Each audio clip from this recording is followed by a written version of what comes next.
In the summer of 2009, an 18-year-old girl loaded up the family minivan and shut the trunk. Then she squeezed into the back seat, beside boxes of dorm room decorations and school supplies. Up front, her parents buckled in, and her dad made a lame joke about being aboard the College Express. But before they made the journey from their home in the New York suburbs to a New England college town, they had to make a stop. They drove down a cul-de-sac where the girl had spent so much time as a teenager and stopped at a small white house halfway down the street. As the minivan came to a stop, the girl's best friend shuffled blankly out the front door, guided by her mother, who waved enthusiastically. The girl got out of the van and went to hug her friend, who just stared at the ground vacantly. The girl reminded her friend that she was off to college now, but she'd be back for Thanksgiving and they'd watch movies together like old times. But the friend just gazed down at the sidewalk, hollow and distant, almost like a ghost. The girl wanted to shake her friend and just tell her to snap out of it, but just the thought of that made her want to cry, because she knew that would do no good. Not that long ago, her friend had been on track to be valedictorian of their class, and she had a potentially bright future as a ballet dancer. The girls had planned to go to college together, but now the girl would be going alone. And the next time she came home, she didn't know how much of her best friend would be left.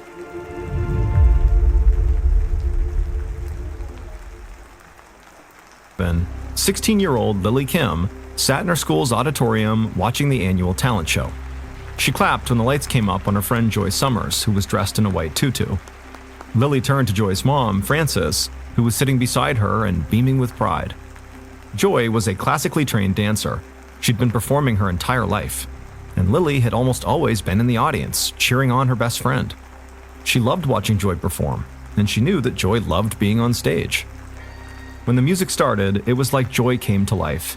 Lily sat on the edge of her chair, watching Joy turn pirouette after pirouette, then leap into a graceful midair split. The whole audience broke into applause, even though the music was still playing. Lily watched excitedly as her friend moved towards the lip of the stage, preparing for her biggest move of the whole performance. But right as Joy was about to rise up on the tips of her toes to begin this maneuver, she seemed to just freeze. It was like Joy was suddenly suspended, like time had stopped on stage. Lily leaned forward, searching her friend's face for some sign of what was going on. But Joy just stood there, flat-footed, looking at the floor like she couldn't remember how she got on stage in the first place. Lily and Joy's mom exchanged worried glances. Over the past few years, Joy had frozen up like this a few other times. She just suddenly stopped whatever she was doing and stared off blankly into space. But it had never happened while she was performing on stage. Lily felt so bad she was about to jump out of her seat and run to her friend, but before she could, Joy's mother had already gotten up and begun moving down the row of seats towards the center aisle. Lily started to hear the murmurs filling the auditorium over Joy's music, which was still playing. Some people clearly seemed worried, like something might be wrong, but others were obviously mocking the ballerina who couldn't seem to remember her dance. And their mean comments made Lily's blood boil. Lily watched helplessly as Joy's mother walked up the aisle to the edge of the stage where Joy still stood, motionless. Frances began tapping Joy's foot until Joy finally looked down at her and seemed to snap out of whatever had made her freeze. When she did, a mixture of applause and laughter filled the auditorium as Frances pointed her daughter toward the side curtains, and Joy quickly hurried off stage. A few days later, Lily sat next to Joy in history class, taking notes as their teacher peppered the students with questions. Lily was a bit nervous. Normally, she and Joy studied history together, and Lily could rely on her friend to figure out the more challenging parts of the lesson. But after what had happened at the talent show, Joy had not been in the mood to get together. And now, it seemed like Joy wasn't paying any attention at all. Normally, she would closely follow along and raise her hand to answer questions. But now, she was just sitting there, staring blankly, like she was totally zoned out. And then, when the teacher actually called on Joy to read a passage from the textbook, Joy just sat there saying nothing. Lily could see her friend was having another freezing spell, and so quickly she reached over and tapped Joy on the shoulder, trying to shake her out of it the same way Joy's mom had done at the talent show. And after a few seconds, it worked. Joy shook her head like she was just getting startled out of her sleep and couldn't remember where she was. Lily quietly showed Joy the spot in the textbook where they were. Joy nodded and began reading out loud. Except Joy's speech was slow, and she stumbled over easy words and stuttered. But Joy was an honors student, and she had never had trouble reading aloud before. Lily gave Joy a sidelong glance. Something was clearly wrong here. But when Joy didn't seem to react to Lily's stare, Lily just looked up at the teacher as if to say, "Please, call in somebody else." Finally, after what felt like an eternity, the teacher asked Joy if maybe she wanted to stop and step out of the room for a minute and get some air. Joy nodded, and as she got up, the teacher called on Lily to start reading. Lily picked up where Joy had left off, and as she did, out of the corner of her eye, she watched her dazed-looking friend leave the classroom. Joy didn't return for the last 15 minutes of class. So when class ended, Lily packed up Joy's belongings and went to go find her. Lily left the classroom and walked down the locker-lined hallway, but didn't see Joy anywhere. But then, up ahead, she saw two girls exiting the bathroom, snickering at something they had just seen. Lily picked up her pace and at the same time felt a sinking feeling in her stomach. She knew these girls could be laughing about Joy. Lily opened up the bathroom door, and sure enough, there was Joy. She was standing at the paper towel dispenser with a massive wad of paper towels bunched in her hand, and more paper littered the floor all around her feet. Joy had been methodically ripping paper towel after paper towel out of the dispenser and just throwing them on the ground like she had no idea what she was doing. But what really scared Lily was actually Joy's expression as she did this. She was completely blank-faced. She was just staring at the wall and pulling out paper towels over and over again, seemingly unaware that anybody else was in the bathroom. Lily didn't know what to do. It was like her friend was possessed or something. She walked over and tapped Joy on the shoulder like she'd done in class, but this time, Joy didn't seem to even notice.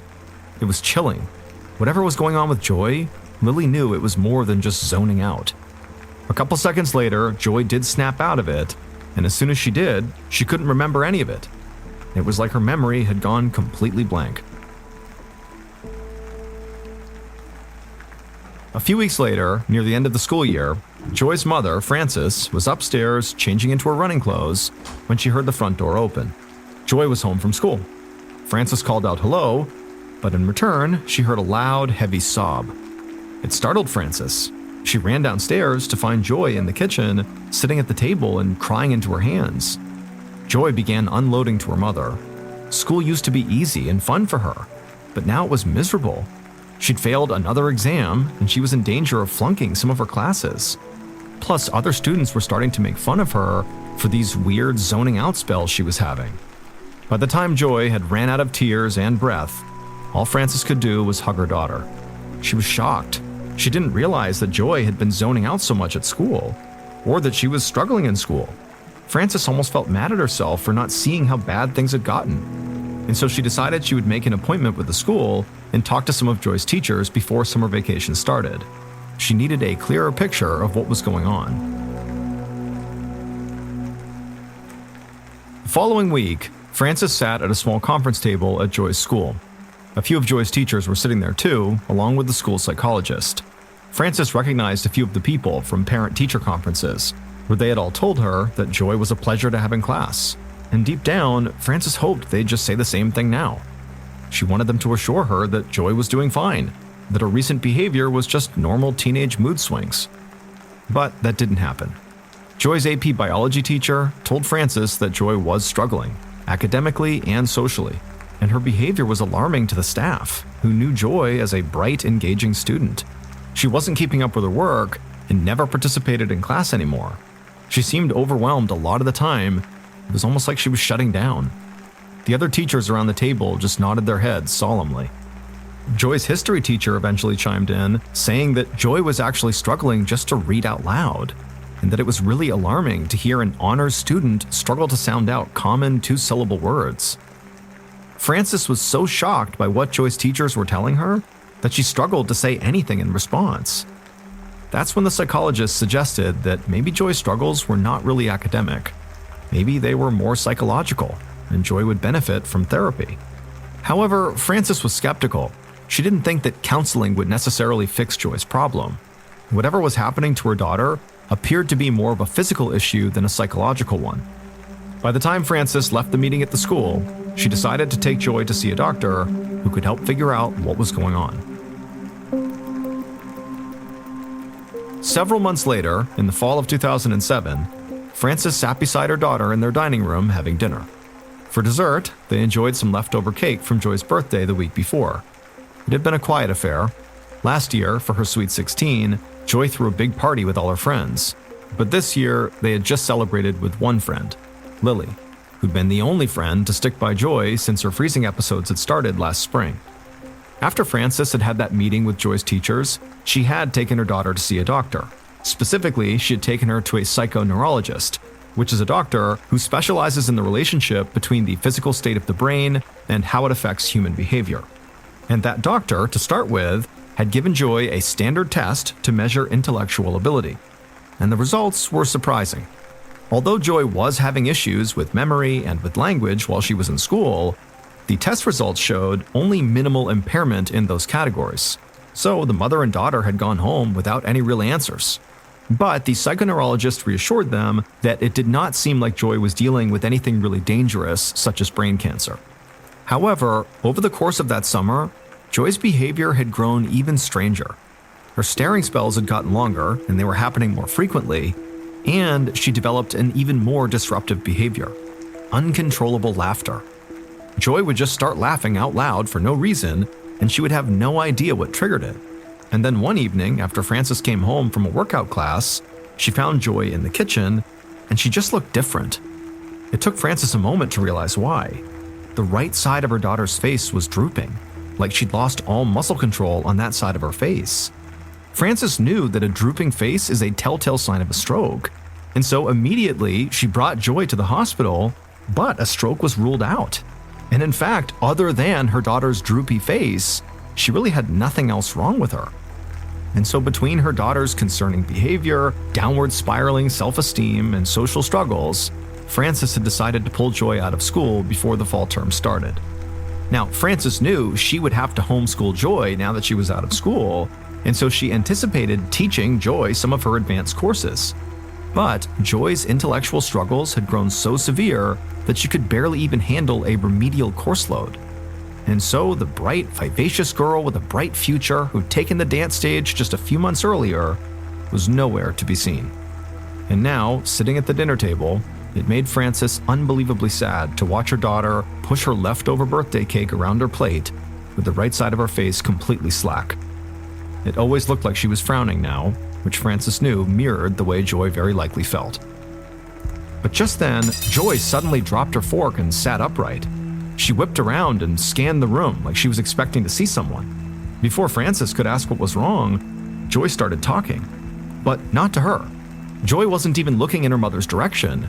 Instead, Joy was basically staring at the wall, having some sort of heated discussion with some imaginary person in the corner who apparently was making fun of her. Frances didn't know if she was witnessing a mental breakdown or some kind of a seizure, but she knew Joy's problems were now too extreme for her to manage. Her daughter was in urgent need of help, and so Frances raced to call an ambulance.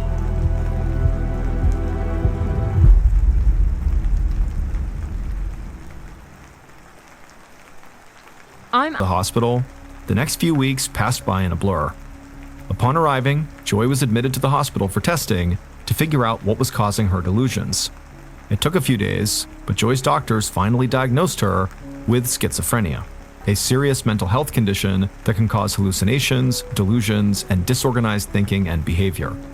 From a medical perspective, it actually made sense to Joy's mom.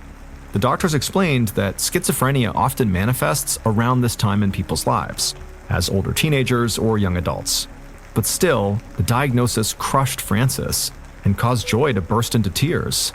Schizophrenia is a chronic, debilitating disorder, and Frances knew that Joy would be managing it for the rest of her life.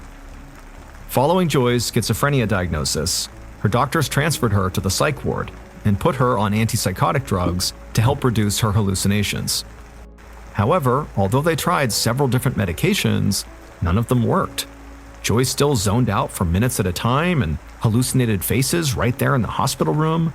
She still burst out laughing at random moments, and one side of Joy's face was still drooping, which didn't even seem like a problem that would come from schizophrenia. And so the doctors ordered extensive blood work to try to rule out the possibility that maybe her hallucinations were being caused by something else, like an infectious disease, such as Lyme disease. But all of Joy's blood work came back normal. Next, doctors explored the possibility that there was something going on in Joy's brain, in addition to schizophrenia. So a neurologist ordered an electroencephalogram, or EEG for short, which is a test that detects conditions like epilepsy and brain tumors by measuring the electrical activity in the brain. By this point, after several weeks of being in the hospital, Frances really didn't know what to think. Did her daughter have schizophrenia, which was bad enough? Or was it possible Joy had something even worse? Frances was just so anxious about her daughter. But the EEG didn't provide any answers either. When the doctor came back with the results, they were completely normal. Frances told the doctor that she was beyond confused. Based on the battery of tests they'd run on her daughter over the past few weeks, her daughter was physically fine. Her brain activity was normal. And so Frances was beginning to doubt that Joy even had schizophrenia, especially since none of the antipsychotic drugs had made any difference. It just sort of felt like there had been weeks of hospitalization here, and nobody has a clue what's going on, and Joy's condition was completely unchanged. So what was the plan here? The doctor nodded sympathetically to Frances, but then told Frances that the plan was they were going to commit Joy to the hospital indefinitely, until they could figure out what was actually going on. Instinctively, Frances stepped in front of her daughter. It was like something had snapped inside of Frances. There was just no way she was going to let her daughter just languish here indefinitely. And so she told the doctor no, and then turned to Joy, who looked terrified, and she assured her daughter that nobody was keeping her in a psych ward against her will. The doctor's face was stern as she asked Frances to reconsider, but Frances put her foot down. If they didn't have answers by the end of this week, she was taking Joy back home. About 6 months later, in May of 2008, Frances finished setting the table for dinner. Joy was already seated, staring at the dining room wall. Frances fixed Joy a plate of food and slid it over to her daughter, knowing that Joy very likely wouldn't even eat a single bite. Joy was in one of her freezing spells that seemed to go on forever these days. Over the last 6 months that Joy had been home from the hospital, her condition had not improved. But Joy was lucky to be home at all. A week after Frances had rejected that doctor's advice, she had found out that the doctor was planning to take Joy's case to probate court to try to force Joy to remain in the psych ward. Frances had to bring a lawyer to the hospital to get the doctor to back down. The entire incident still made Frances sick to think about. And Frances was especially angry because the hospital doctors never even agreed on what was actually wrong with Joy. Her neurologist believed it was a psychiatric issue, even though the schizophrenia medication hadn't helped. And the psychiatrist thought her problem was neurological, even though there didn't seem to be any physical issues with her brain. It broke Frances's heart to see her daughter like this. Joy had once had such a bright future, and now she was listless and often hopeless. Sometimes her old friend Lily would come over and the girls would watch a movie together, but Lily always left the house looking very sad. Frances knew her daughter needed more medical help, but she really didn't know where to turn. A few weeks earlier, she'd taken Joy to a different medical center where neurologists had performed more tests, including extensive testing for epilepsy. They thought Joy's freezing spells might actually be seizures. But Joy didn't have any freezing spells while they were at the medical center, so the doctors weren't able to monitor and diagnose them. They did take images of her brain with an MRI machine, but it came back normal. It had been another disappointing trip. And so now, Frances felt like they were back to the drawing board. She took a bite of dinner and watched her daughter, who seemed off in her own world. Frances was desperate to understand what was going on with Joy, but an answer seemed further off than ever. More than a year later, in August of 2009, Dr. Kian Farsi sat in his examination room across from Frances and also Joy, who was now 19 years old. Dr. Farsi was a neurologist at a hospital in New York City, and he specialized in tricky diseases that other doctors couldn't figure out. And he had to admit, whatever was going on with Joy definitely fit the bill. As Dr. Farsi talked to Frances about her daughter's baffling condition, he kept glancing up at Joy's face. It was drooping on one side, a symptom that had started after her freezing spells had begun. And while the freezing spells had sort of become the thing Joy and her mother most focused on when talking about her symptoms, to Dr. Farsi, the symptom that stood out the most, and likely was the most consequential, was actually the drooping face. And so Dr. Farsi asked Frances and Joy if anybody else in their family suffered from schizophrenia or another mental illness. And Frances said no, which confirmed Dr. Farsi's suspicion. He told Frances and Joy that Joy's quick deterioration was uncommon for patients with schizophrenia. Also, facial drooping is uncommon in schizophrenics. To him, facial drooping was evidence that Joy's problems were physical, not a sign of mental illness. Frances frowned and shook her head. She told Dr. Farsi that Joy had already been given an MRI and an EEG, and neither showed that there was anything wrong with her brain physically. The doctor knew this, but told Frances he had a theory. He thought that Joy may have suffered neurological damage that causes a particular kind of inflammation in her brain. EEGs and MRIs would not necessarily pick up on this kind of inflammation, and so he wanted to run some tests on a bit of Joy's brain tissue. To do this, he would need to perform a surgical procedure known as a biopsy to collect a tissue sample from Joy's brain. Frances winced at the idea of somebody removing a bit of her daughter's brain, and she told the doctor that she was very reluctant to subject her daughter to more procedures. But if he really thought this biopsy could lead to answers, she was willing to trust him. A few weeks later, the results of Joy's brain biopsy came back, and finally, Frances and her daughter had some answers. Dr. Farsi was relieved to see that his hunch had been right, though the diagnosis was still frightening. The lab had tested Joy's brain tissue for numerous rare autoimmune diseases, and the results had come back positive for one that was extremely rare, even by Dr. Farsi's standards. Joy had an extremely rare autoimmune disease called GAD autoantibody syndrome, a condition where antibodies that usually protect the brain begin attacking it instead. Specifically, antibodies in Joy's brain were attacking a crucial brain chemical that allows brain cells to talk to each other. As a result, Joy's brain didn't have enough of this chemical, called GAD enzymes, and her thoughts were becoming less and less organized. This is why Joy experienced seizures, hallucinations, and cognitive decline.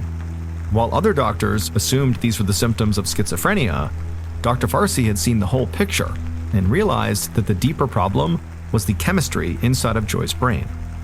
It was a remarkably observant diagnosis. Joy's previous doctors probably did not think to even test her for GAD autoantibody syndrome because Joy was a very special case. She was the first documented patient to have the disease present as a mental illness. Dr. Farsi told Frances that he wondered if there were more patients like Joy out there who were diagnosed with conditions such as schizophrenia, but were actually suffering from GAD autoantibody syndrome. But for the moment, Joy was the first. After Dr. Farsi cracked Joy's case, he found at least 5 other cases that were similar to hers. The medical community still doesn't know what causes GAD autoantibody syndrome, but Joy's biopsy revealed that her brain had been under attack for years. Many of the nerve cells in her brain had been damaged. Unfortunately, the damage to those nerve cells was irreversible. However, Dr. Farsi was able to put Joy on medicine to bring down the inflammation in her brain. He also had her undergo a procedure in which he replaced her plasma with saline to clear her blood of harmful antibodies.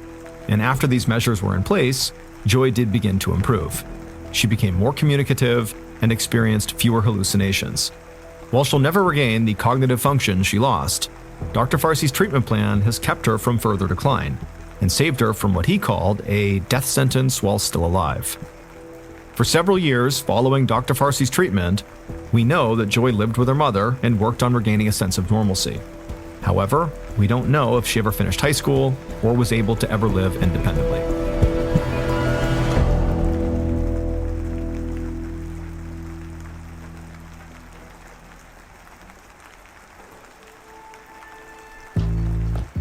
From Mrballen Studios and Wondery, this.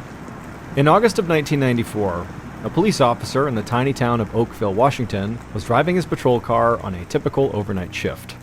Since basically everybody in town was asleep, there really wasn't much to report, so the work was fairly tedious. At about 3 a.m., as he was sitting in his car, it started to rain.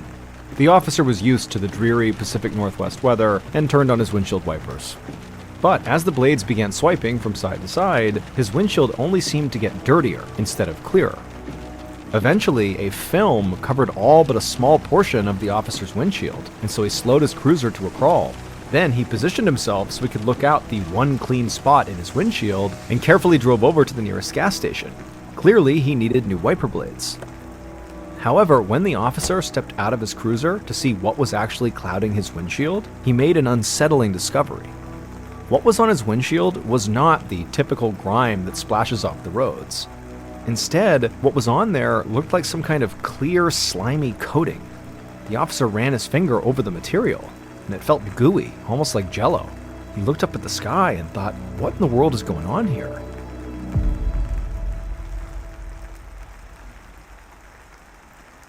One morning in May of 1994, a woman named Erica Carver was kneeling in her mom's garden in Oakville, Washington, pulling at the stubborn weeds at her feet. The tomato seedlings she'd carefully planted just a week or two ago were already being engulfed by thistle and other weeds. Erica hoped they'd survive into the summer, but the weeds grew so fast.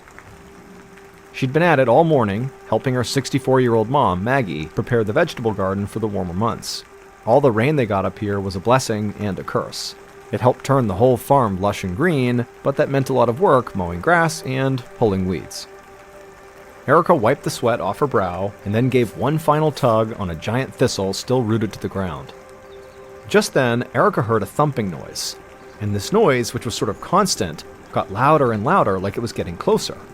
A moment later, Erica looked up to see what was making the thumping noise. Two enormous black helicopters appeared just above the tree line. The cows started shuffling nervously, and some began to moo as the helicopters flew over them. The choppers were moving so slowly that Erica thought it almost looked like they were searching for something on the ground. She turned to her mother and asked her if she knew what was going on. But Maggie just shrugged and continued weeding. Without even glancing up at the sky, she told her daughter that helicopters had actually been doing flyovers in the area for months now. Nobody really seemed to know what they were doing, but they seemed harmless. Erica watched the helicopters until they disappeared into the distance. It definitely did not seem like a regular flyover to her. But if her mom wasn't worried, Erica wasn't going to dwell on it either.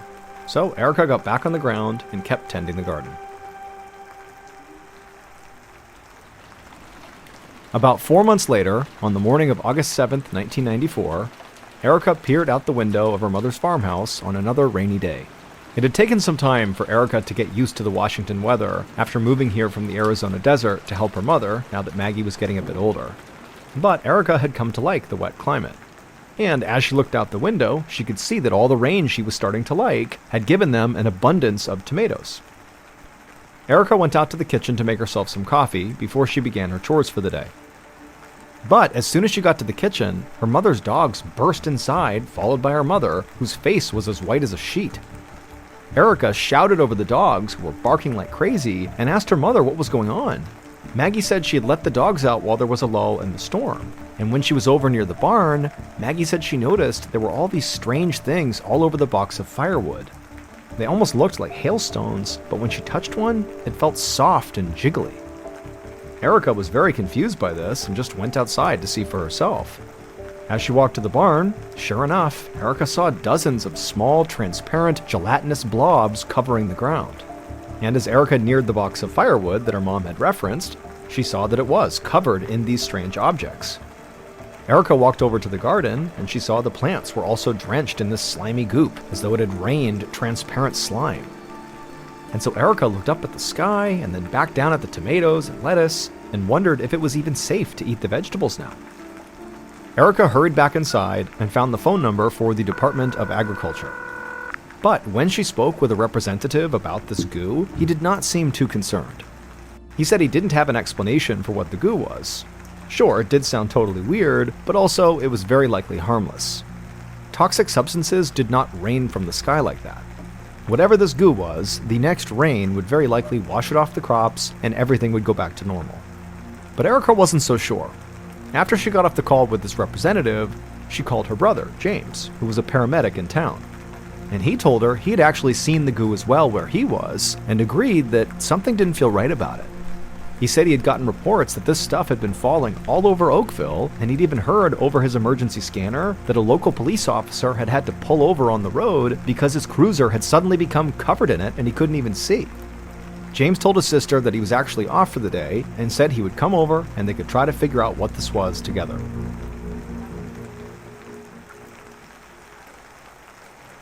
A little later that day, Erica and her mother sat in the living room with James. and Erica told her brother that the Department of Agriculture guy had said the goo was harmless, and therefore, the crops were fine to eat. But James agreed with Erica.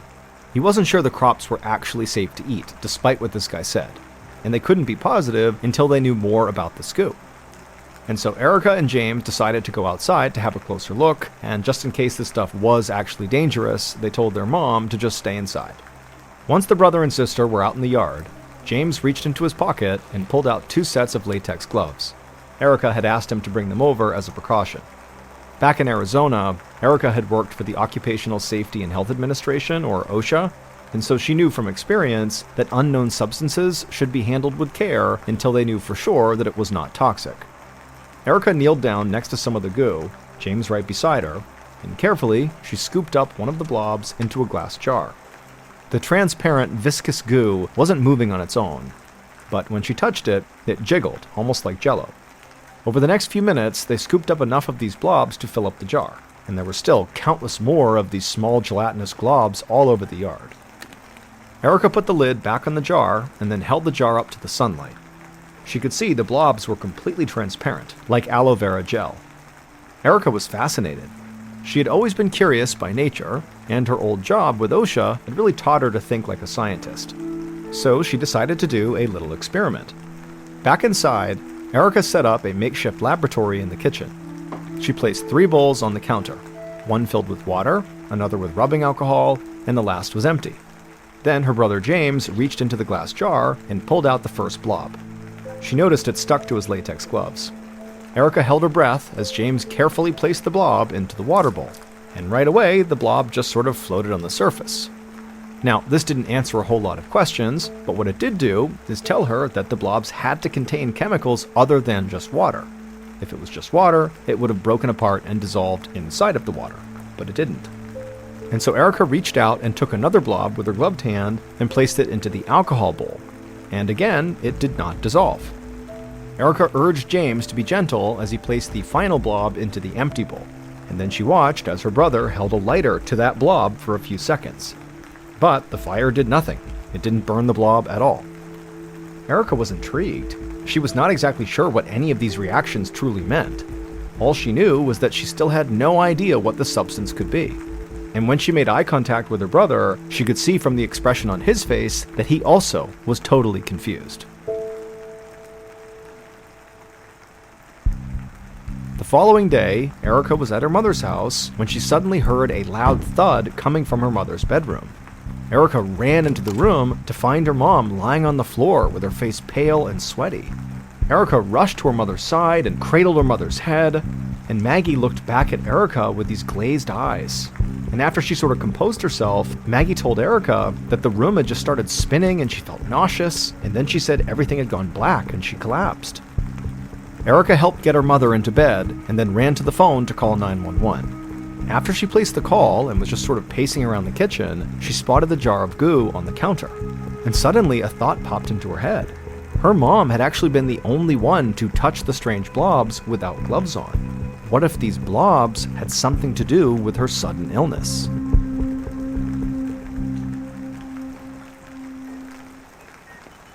Later that day, Erica paced around an exam room at the hospital. She glanced over at her mother, who was resting quietly in her hospital bed. Some of her color had returned, but Erica thought she still looked very weak. Erica shifted her attention to James, who was sitting next to their mom, inspecting the glass jar Erica had brought along with them. A moment later, a calm, young-looking physician entered the room and introduced himself as Dr. George Grant. Dr. Grant asked Maggie how she was doing, and she told him about her fainting spell. Dr. Grant nodded and thought for a second. Then when he spoke, he said based on Maggie's symptoms, it sounded like she might have an inner ear infection, which would explain the dizziness and also the nausea. He said most of the time these infections are caused by a virus, like influenza or Epstein-Barr. But Dr. Grant said he couldn't be sure without further testing. If Maggie didn't get better in a few days after managing her symptoms, he might have to order a CT scan or an MRI. In the meantime, she would stay at the hospital for monitoring. Erica felt her body tense up as the doctor spoke.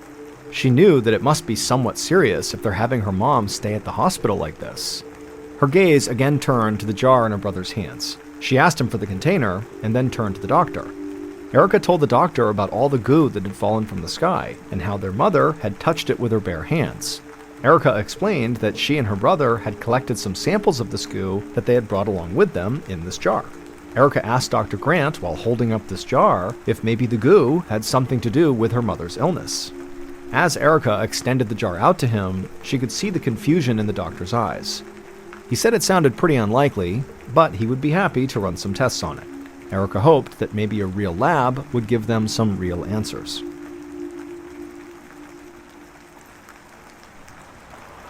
Is arrested in a Glasgow COVID ward. Police say he is fugitive Nicholas Rossi. He claims to be Irish orphan Arthur Knight. I am not Nicholas Rossi. But that was only the beginning.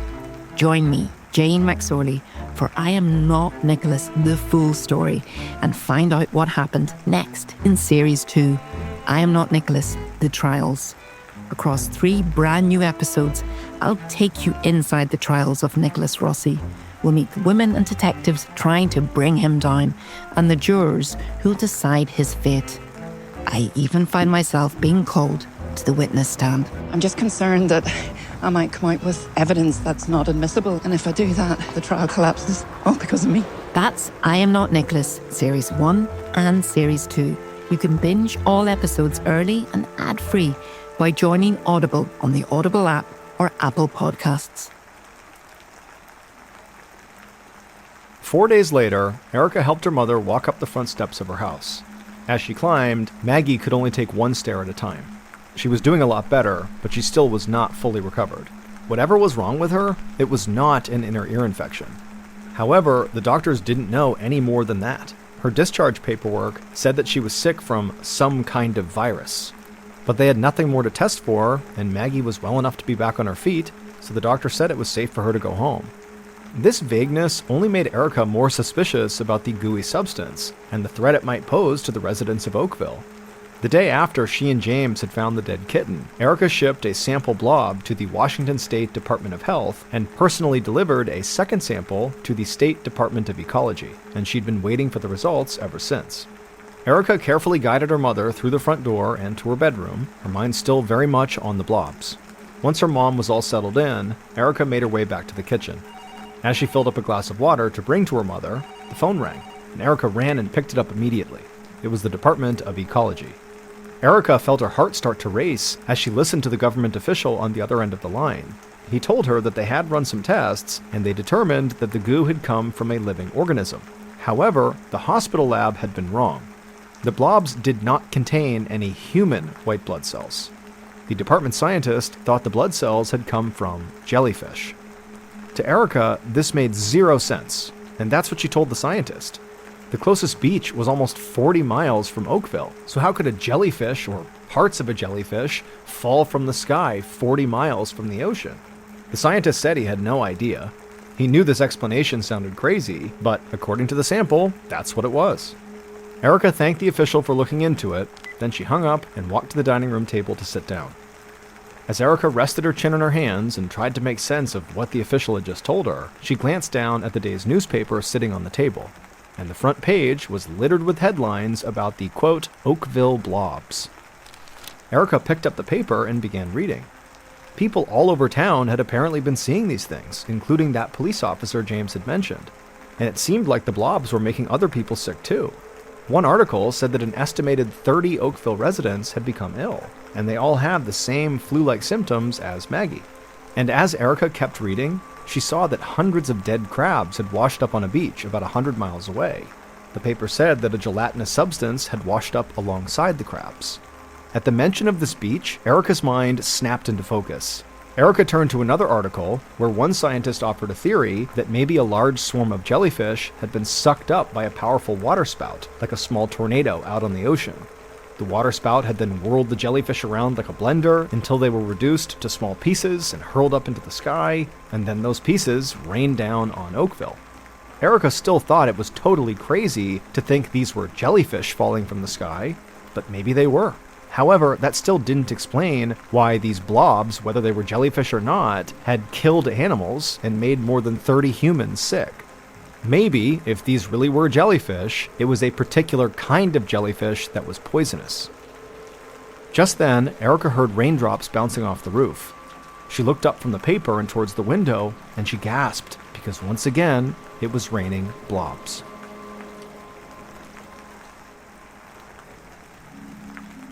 The next day, a microbiologist named Mike McDowell peered down at the gelatinous substance resting on the petri dish.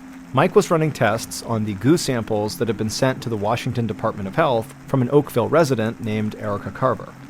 Mike had never seen anything like it before.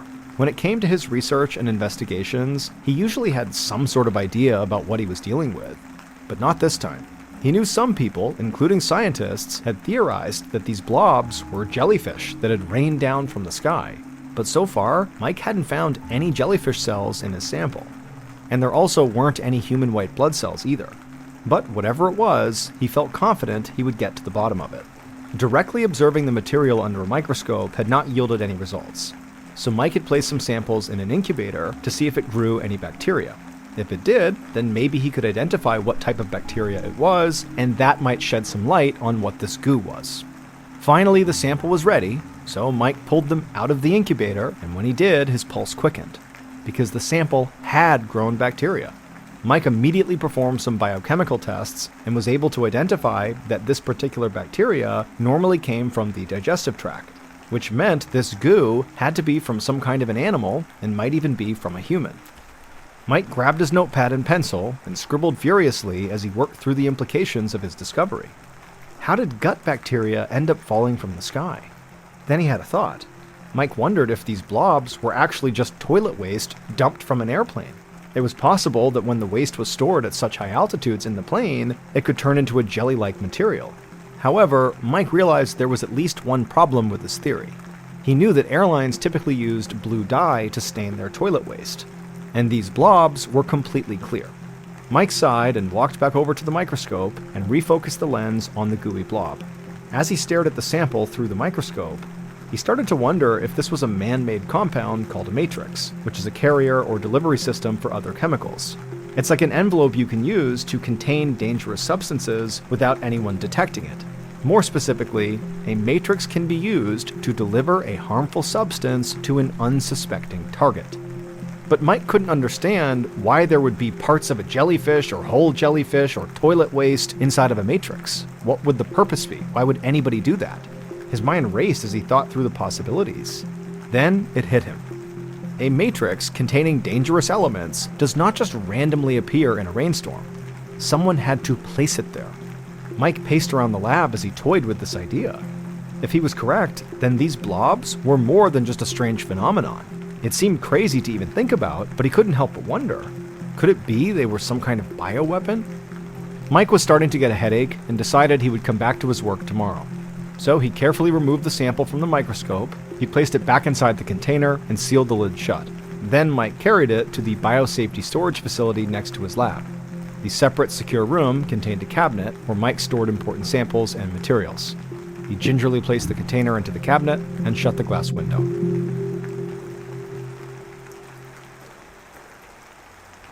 The next morning, Mike walked inside of the lab and headed over to the storage facility where he had left the sample. He entered the code, the door swung open, he reached inside for the container, but his hands came away empty. Mike peered inside. The blob was gone. Mike began walking all around the lab looking for the container, wondering if he had maybe misplaced it when he was cleaning up the night before. But as he thought about the night before, he could have sworn he put it right back where it was supposed to go. Mike was suddenly afraid. He had worked at the department for decades and never lost a sample before, especially not one that was this important. What would happen to him when they discovered he had done this? Mike finally rushed over to his supervisor's office to beg for forgiveness. However, when Mike told his supervisor what had happened, a strange look came over the man's face. His eyes locked on Mike's, and he told the scientist that it would be better not to ask any more questions. By his tone, Mike could tell that was the end of their discussion about this sample. Mike nodded and kept a straight face, but inside, he was now fuming.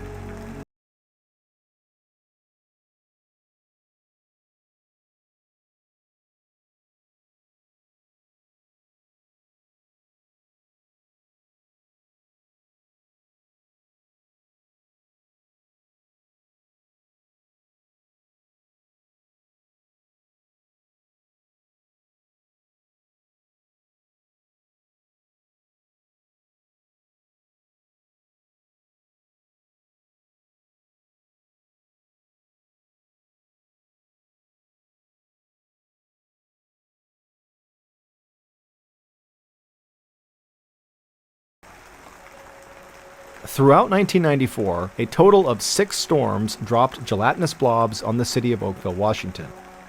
Dozens of pets and livestock died, but thankfully, Maggie Carver and the other 30 residents who got sick after touching the blobs all recovered. Erica continued to send out samples of the blobs she had collected, hoping somebody would finally learn the truth about what they really were. But no one ever came forward with an official explanation. Theories like pulverized jellyfish or airplane waste have never been confirmed. To this day, Erica believes the full story of the blobs has never been told. Just as the scientist Mike McDowell began to suspect, Erica feels certain that these blobs might be part of some secret government experiment. After learning about McDowell's theory that the blobs could be some kind of bioweapon, Erica thought back to the black unmarked helicopters she saw over her mother's farm that summer. Those kinds of helicopters are frequently associated with secret government projects, and so she wondered if they had something to do with these blobs. It just seemed like too much of a coincidence for them not to. But like all the other theories around these blobs, this one has also never been confirmed. She and her family still don't know why those helicopters were flying slowly over the area around the same time the blobs fell. And so for now, the Oakville blobs remain an enduring mystery.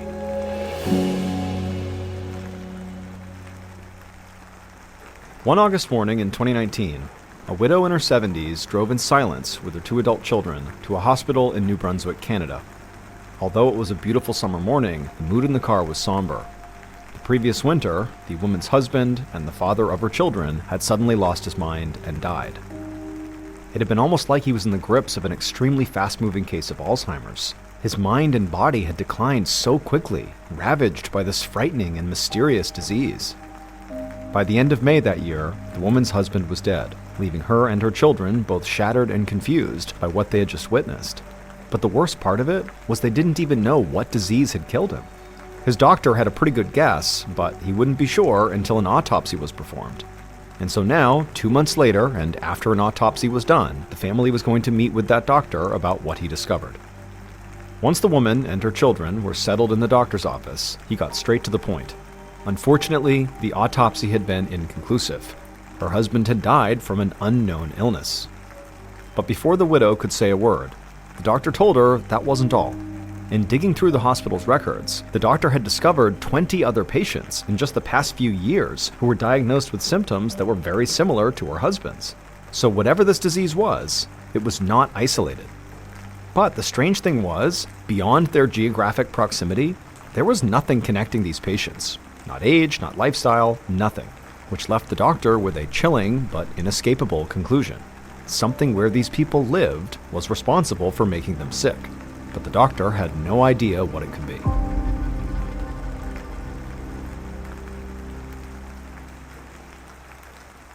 New Year's Eve in 2018, a woman in her 70s named Jane Benchley stepped through the front door of her New Brunswick, Canada home after walking her terrier around the block.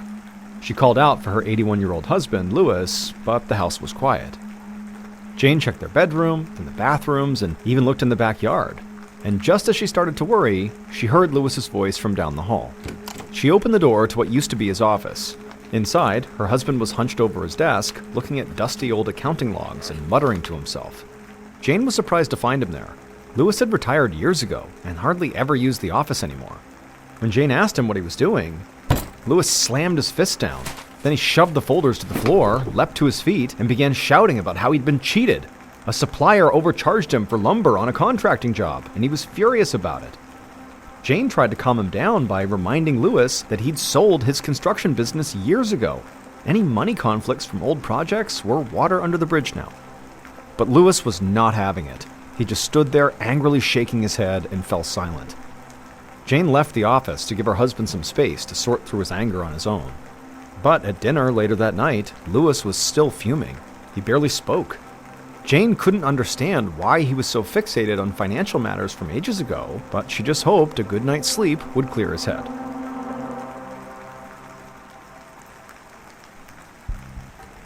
But the next day, Jane returned to the house after running some morning errands to find her husband acting totally frantic again. This time, it was about his appearance. He pointed to his head in a panic and asked why his hair was white. Jane didn't know what to say. She told Louis that nothing had changed and that his hair had been white for a long time. but he brushed her off and stormed out of the room. Jane had a bad feeling. Momentary confusion was one thing, but her husband's strange behavior the last couple of days seemed like something much more serious. So, she went to the office where Lewis was, and she asked him a simple question. What year was it? And his answer floored her. He said it was 1992, but it was not. That was 26 years earlier. And so now Jane was frightened. Despite his age, Lewis hadn't shown any signs of dementia before yesterday. But today, his grasp on reality seemed to be slipping by the hour. Jane found herself wondering if this might be some extremely aggressive form of Alzheimer's. And so she grabbed her phone to book Lewis the next available appointment with his doctor.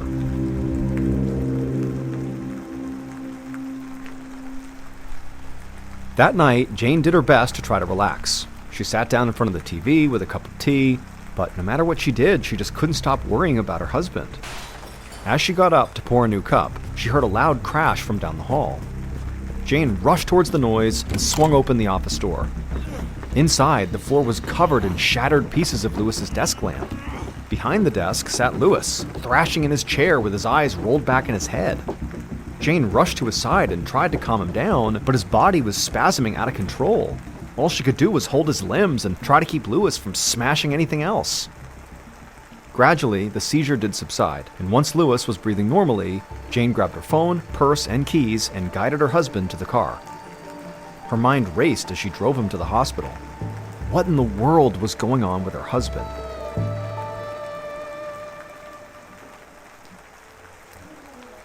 Six months later, in May of 2019, Dr. Alan Marlowe, a neurologist, looked across his office desk at Jane and her two adult children, Ted and Ellen. The mood in the room was tense and very emotional. Jane dabbed at her eyes with a tissue. Only days ago, Jane's husband, Lewis, had died. Dr. Marlowe first met Jane and Lewis back in January of 2019, when she had brought her husband to the hospital following that seizure. Initially, Dr. Marlowe thought Lewis must have a brain disorder, such as Alzheimer's, Parkinson's disease, or ALS. Any of these could have explained his abrupt mental decline and loss of motor control. And so Dr. Marlowe had conducted various tests to confirm that Lewis had one of these conditions, but all of the tests were inconclusive. Yet, week by week, Lewis's symptoms only worsened. He began having daydreams that were like nightmares. They were pure hallucinations, but very real to Lewis. Also, Lewis began to lose control of his limbs. He would have these muscle spasms that were super intense, to the point where basic movements would cause him severe pain. Eventually, Dr. Marlowe suspected the worst: Creutzfeldt-Jakob disease, a rare and always fatal condition that is caused by abnormal proteins in the brain. The symptoms of CJD, as it's also called, can seem like an unusually fast-moving case of Alzheimer's, but there are no treatments to slow its progress. Victims typically die within 6 months to a year. Now, unfortunately, CJD can only be diagnosed by doing an autopsy of the patient's brain after death. And so even though Dr. Marlowe felt confident what Lewis had was CJD, he couldn't be sure so long as Lewis was alive. And so the doctor did everything in his power to ease Lewis's symptoms. However, his condition never improved, and Lewis died within 5 months of his first meeting with the doctor. Dr. Marlowe knew that being back in his office was hard for Jane, but he needed her to sign documents consenting to an autopsy of her husband's body. Learning the details of the condition that killed Lewis might help future CJD patients avoid a similar fate. Jane dried her eyes, took the pen, and signed the documents.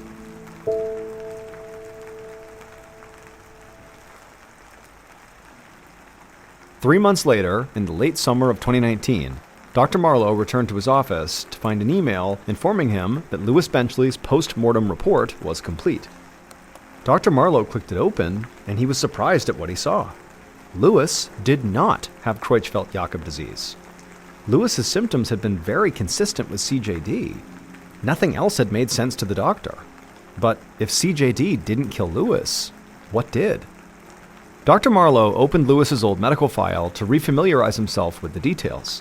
And as he did, something about Lewis's combination of symptoms rang a bell in Dr. Marlowe's memory.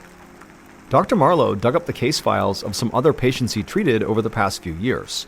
Now, they were much younger than Lewis, in their 20s or 30s, so at first they did not seem connected to him, especially since CJD typically afflicted older or elderly people. But these younger patients had reported very similar symptoms to Lewis: sudden mental and physical decline with no warning or prior genetic condition. The other similarity was that nearly all the patients, Lewis included, lived in the same two regions of Canada: the city of Moncton, which is the most populous city in New Brunswick, and the Acadian Peninsula, a strip of the northeast coast known for scenic fishing villages and blueberry farms. However, Dr. Marlowe couldn't imagine why the people in these two specific areas of New Brunswick would be more vulnerable to this strange and deadly disease.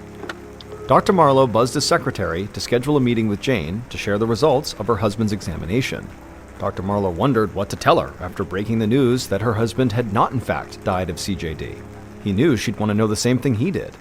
What had killed Lewis? Dr. Marlowe just hoped he could eventually find the answer.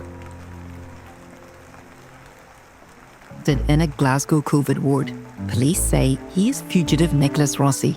He claims to be an Irish orphan, Arthur Knight. I am not Nicholas Rosie. But that was only the beginning. Join me, Jane McSorley, for I Am Not Nicholas. You can binge all episodes of Series 1 and 2 early and ad-free by joining Audible on the Audible app or Apple Podcasts. In 2021, a man is arrested in a Glasgow COVID ward. Police say he is fugitive Nicholas Rossi.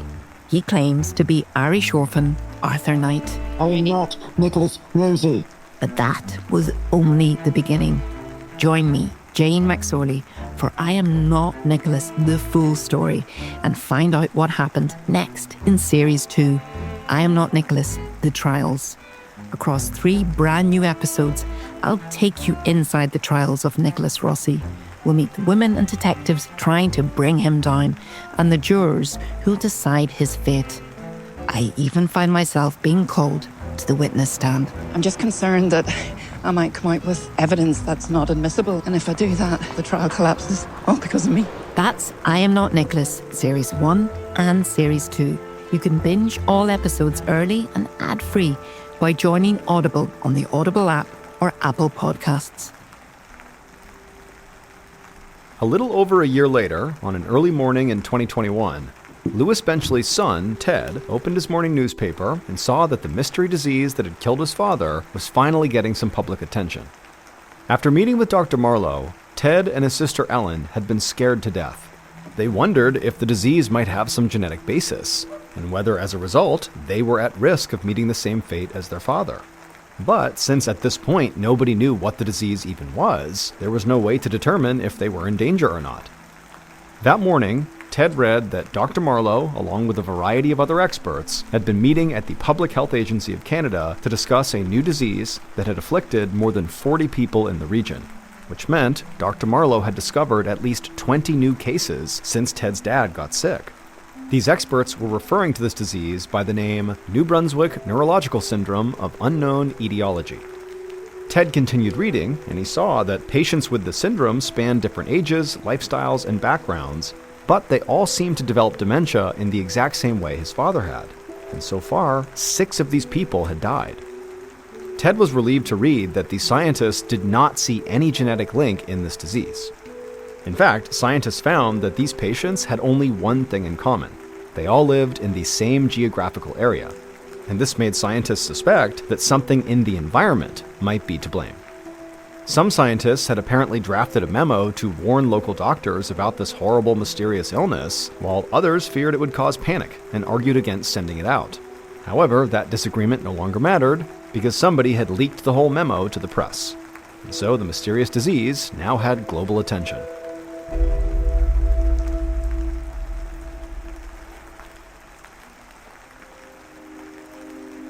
With this mystery disease now out in the open, Ted hoped to connect with other families affected by the syndrome, and he would quickly discover that somebody had already set up a discussion group for New Brunswick Neurological Syndrome on Facebook.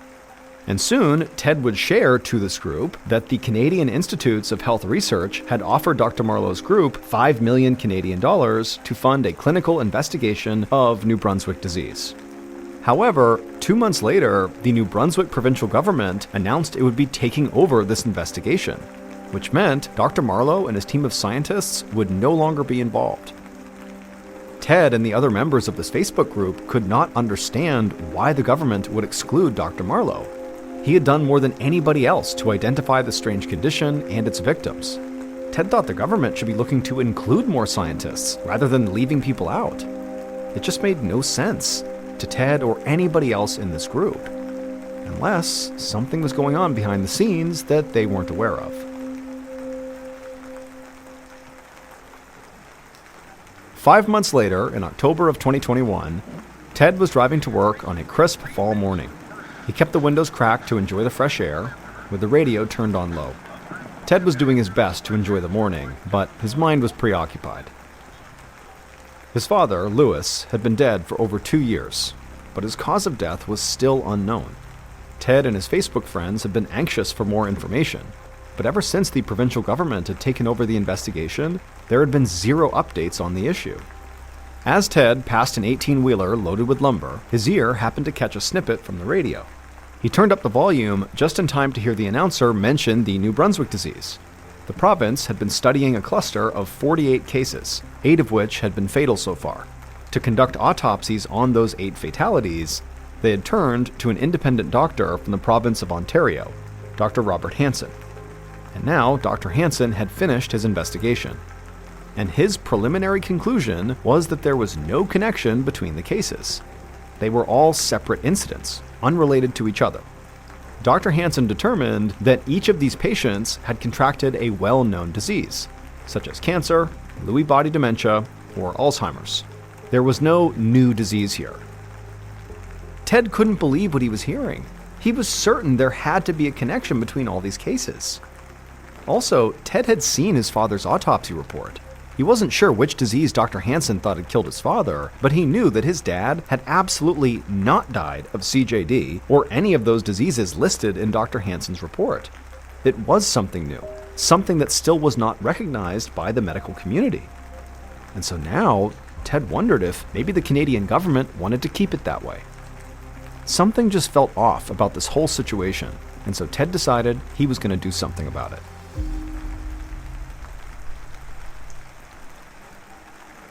Over the next few months, Ted and his family communicated with dozens of families through that New Brunswick disease Facebook group, and they all agreed that Dr. Hansen was wrong. There was a connection between all these cases. And the cause had to be environmental since almost every patient lived in the same area of Canada. Working together, Ted and the others had come up with possible strategies to continue searching for an answer. One idea was just to crowdfund their own environmental testing. Another idea was to invite famed environmental activist Erin Brockovich, whose life was actually made into a movie starring Julia Roberts, to have her lead an outside investigation. And at the same time, week after week, they campaigned relentlessly, hoping that Dr. Hansen's panel might change their conclusion that the condition was not real. They hoped they were having an effect, but Ted couldn't tell for sure. Then one day, on February 24th of 2022, Ted picked up the newspaper from his front lawn and saw a headline about the case. He brought the paper inside and spread it out on the kitchen table and flipped to the article. And there it was, in print, the Provincial Oversight Committee's final report on the so-called New Brunswick disease. After supposedly much consideration and debate, the committee ruled in agreement with Dr. Hansen's assessment. The cases were not connected. A new disease did not exist. Ted's heart sank. All of their efforts had been for nothing. It seemed like the truth behind his father's death would now stay unknown forever.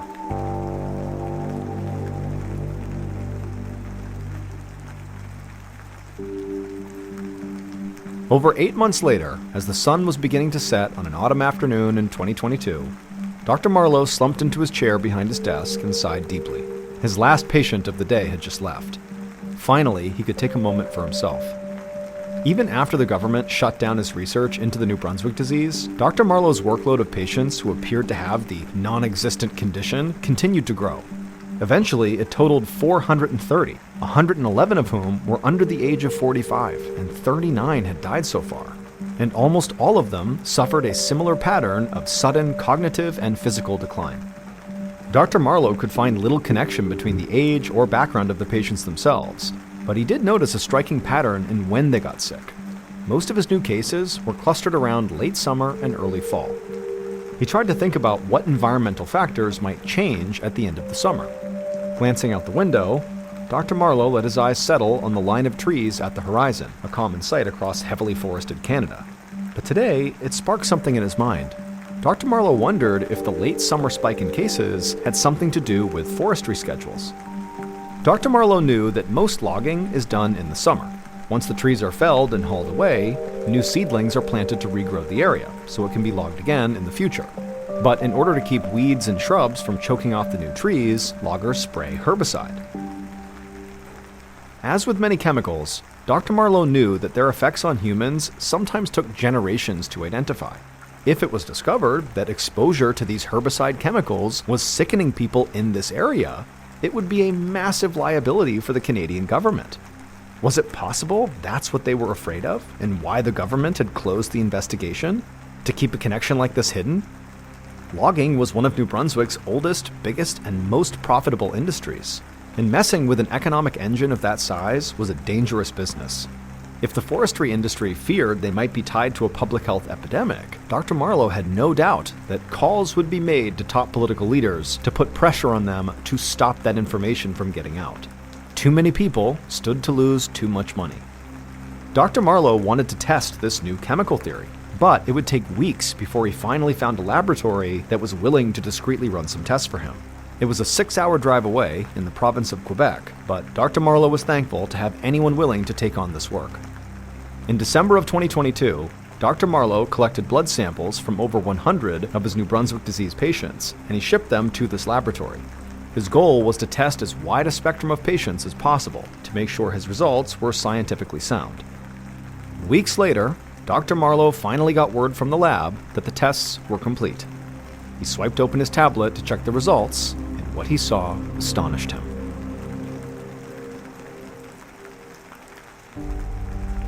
Dr. Marlowe's hunch had been correct. The results from the Quebec laboratory proved it. 90% of Dr. Marlowe's patients' blood samples contained elevated levels of glyphosate, which is a herbicide routinely used in forestry work. In one case, the levels were 15,000 times higher than the lowest detectable numbers. The chemicals in glyphosate block an enzyme necessary for plant growth, so any weeds or grasses sprayed with it eventually die. Dr. Marlowe was certain that this chemical was having a long-term, sometimes devastating effect on people's health. But despite his findings, not everyone agrees that glyphosate can be harmful. The United States Environmental Protection Agency ruled in 2022 that glyphosate causes no health risk, even to children. But in Canada, the debate is beginning to tilt in Dr. Marlowe's favor. Eventually, the province of Quebec acknowledged a link between glyphosate and an increased risk for Parkinson's, a brain disorder that can cause stiffness and serious problems with movement. Other recent studies have shown that glyphosate disrupts the naturally occurring bacteria in the gut that play a key role in overall health. When bacteria in the gut are imbalanced, it can cause inflammation throughout the body, including in the brain. Some scientists believe this inflammation can lead to Alzheimer's and other neurodegenerative disorders, just like Lewis and the other patients experienced.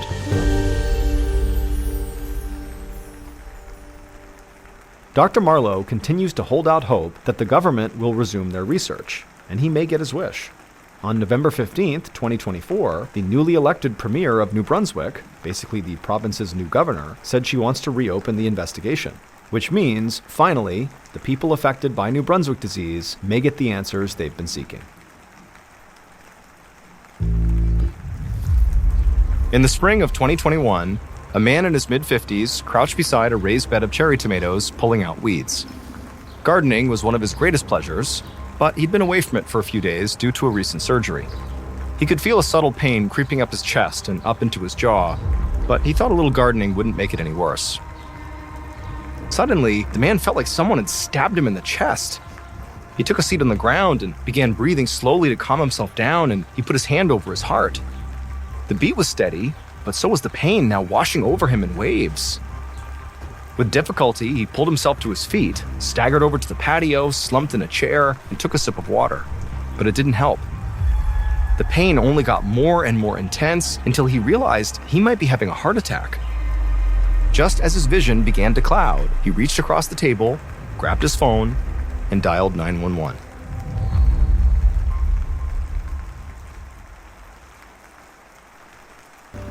56-year-old Greg Wolf backed his dusty old Jeep down the driveway and headed towards one of his favorite places, the garden center. Ever since the COVID pandemic started, his work had slowed down, so he had a lot more time on his hands for hobbies like gardening. As he cruised along the winding road, he thought about what he might want to plant. Every year, he liked to mix it up and try a few new fruits, flowers, or vegetables. Greg stopped at a red light and let his mind wander, picturing different layouts for his garden. When the light turned green, Greg put his foot on the gas pedal, but just as he entered the intersection, a black truck came barreling toward him. There was an explosion of crunching metal and shattered glass. Greg felt a blinding pain rip through his spine as his car spun across the road. And then everything went black.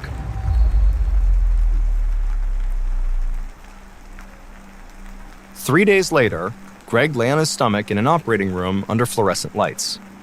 Just minutes earlier, an anesthesiologist had shot him full of lidocaine to numb his spine for surgery.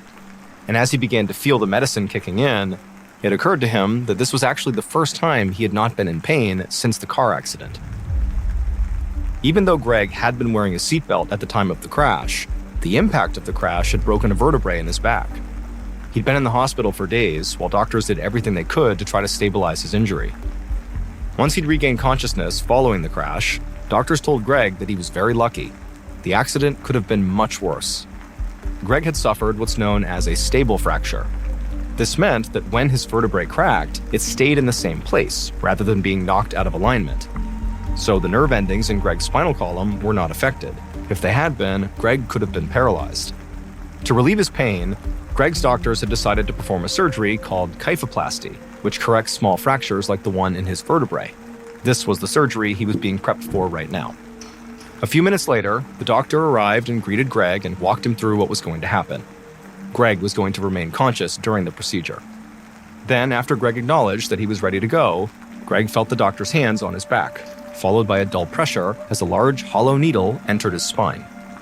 After the needle was in place, the doctor inserted a balloon-like device into Greg's vertebrae through the needle and gently inflated it until it opened up a small space in the bone.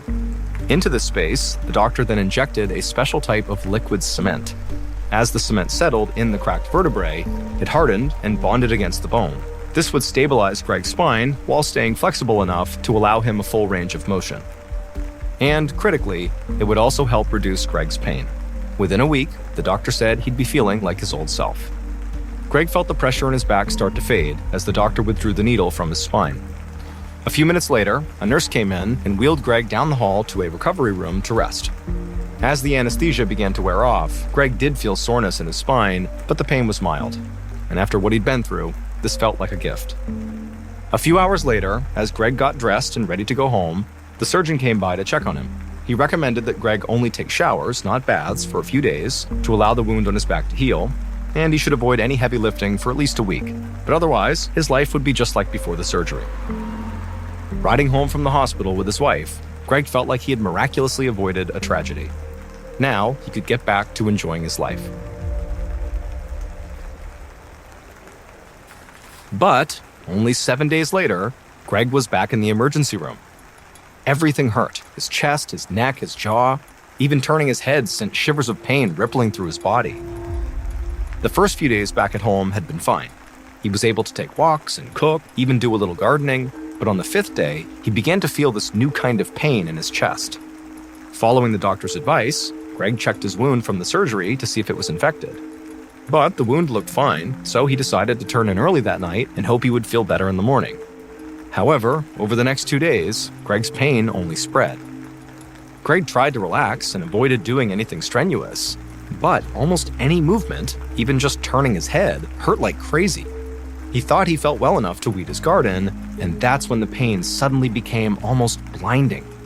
It was so intense that Greg thought he was having a heart attack. And so now he was lying on a bed in an emergency room, trying not to move a muscle. The pain still flickered through his chest and neck. He could barely breathe. Greg had never felt anything like this.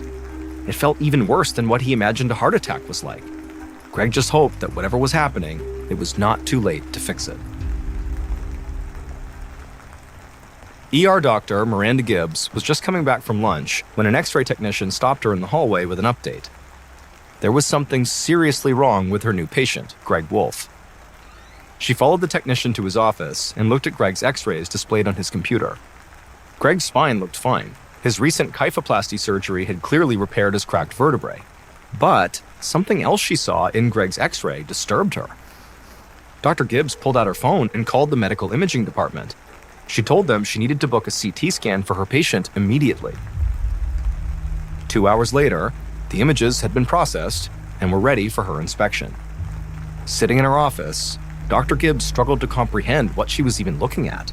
She grabbed the phone and called the ER. She hoped there was a trauma surgeon on duty or somewhere nearby, because Greg Wolf was a pinprick away from disaster. An hour later, Greg was on his back, unconscious. His chest had been surgically opened. A surgeon leaned over him, looking in at Greg's heart. The surgeon maneuvered until he found what he was looking for. A long, thin, 4-inch object. It had pierced through the upper right chamber of Greg's heart and also cut into his right lung. This is what Dr. Gibbs had seen in the images of Greg's chest. Now, the strange object was just sitting there, simultaneously poking Greg in the heart and lung. The surgeon steadied himself and carefully gripped the object with his tool. Any abrupt movement could cause a tear in Greg's heart or lung. The damage could be fatal. As he began to pull the object out, the surgeon was surprised at how hard the object was. It was like a stone, pale, pointed, and slightly curved. Little by little, the surgeon pulled the hard little dagger out from Greg's organs, until finally it was free. Examining it in the light, it looked a bit like one of those heavy-duty needles used to repair upholstery or carpet, except it was made of medical-grade cement. It would turn out, during Greg's back surgery, a small splash of the liquid cement had leaked out of his vertebrae into his body. Once there, it hardened into a sliver and basically followed through Greg's bloodstream, eventually reaching his heart. Greg's sudden stabs of pain he was feeling were from the tip of the cement needle piercing his heart. His trouble breathing was the needle literally poking his lung. If he had waited even 24 more hours to go to the ER, the needle could have stabbed him even more deeply and potentially killed him. Fortunately, doctors were able to repair the tear in Greg's heart and his lung, and after being sewn back up, he made a quick recovery. Only 1 month later, Greg Wolf was back in his garden in full health. He had dodged 2 near-death experiences in 2 weeks, and he had no intention of trying for a third. Cold, clear afternoon in February of 2000, after a long, bumpy ride through snow-capped mountains, 15-year-old Mrballen stepped off a bus into the city center of Erzurum, Turkey. The urban bustle was a culture shock for a country kid like him.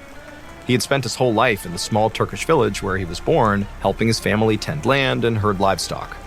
But 2 weeks earlier, Ahmet's uncle had found him a job in a textile factory in Erzurum. So here he was, surrounded by cars and buses and people, with businesses and cafes stretching down every block. It was a lot for Ahmet to process, but he was thrilled to be in this new environment and to start this exciting new chapter. He grabbed his bag from the bus's luggage compartment and headed straight for his new job.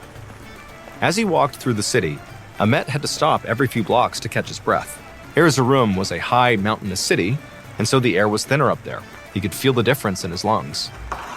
Eventually, Ahmet found the factory, walked inside, and introduced himself. His boss gave him a quick tour of the facility.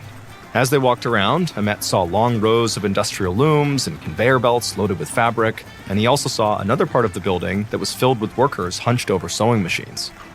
Then, Ahmet followed his boss to a back area of the factory where narrow pallets were clustered in a corner.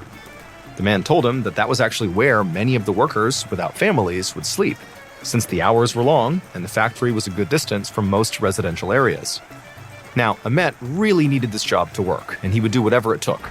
So he smiled and tossed his bag on one of the pallets and followed his boss to begin his training.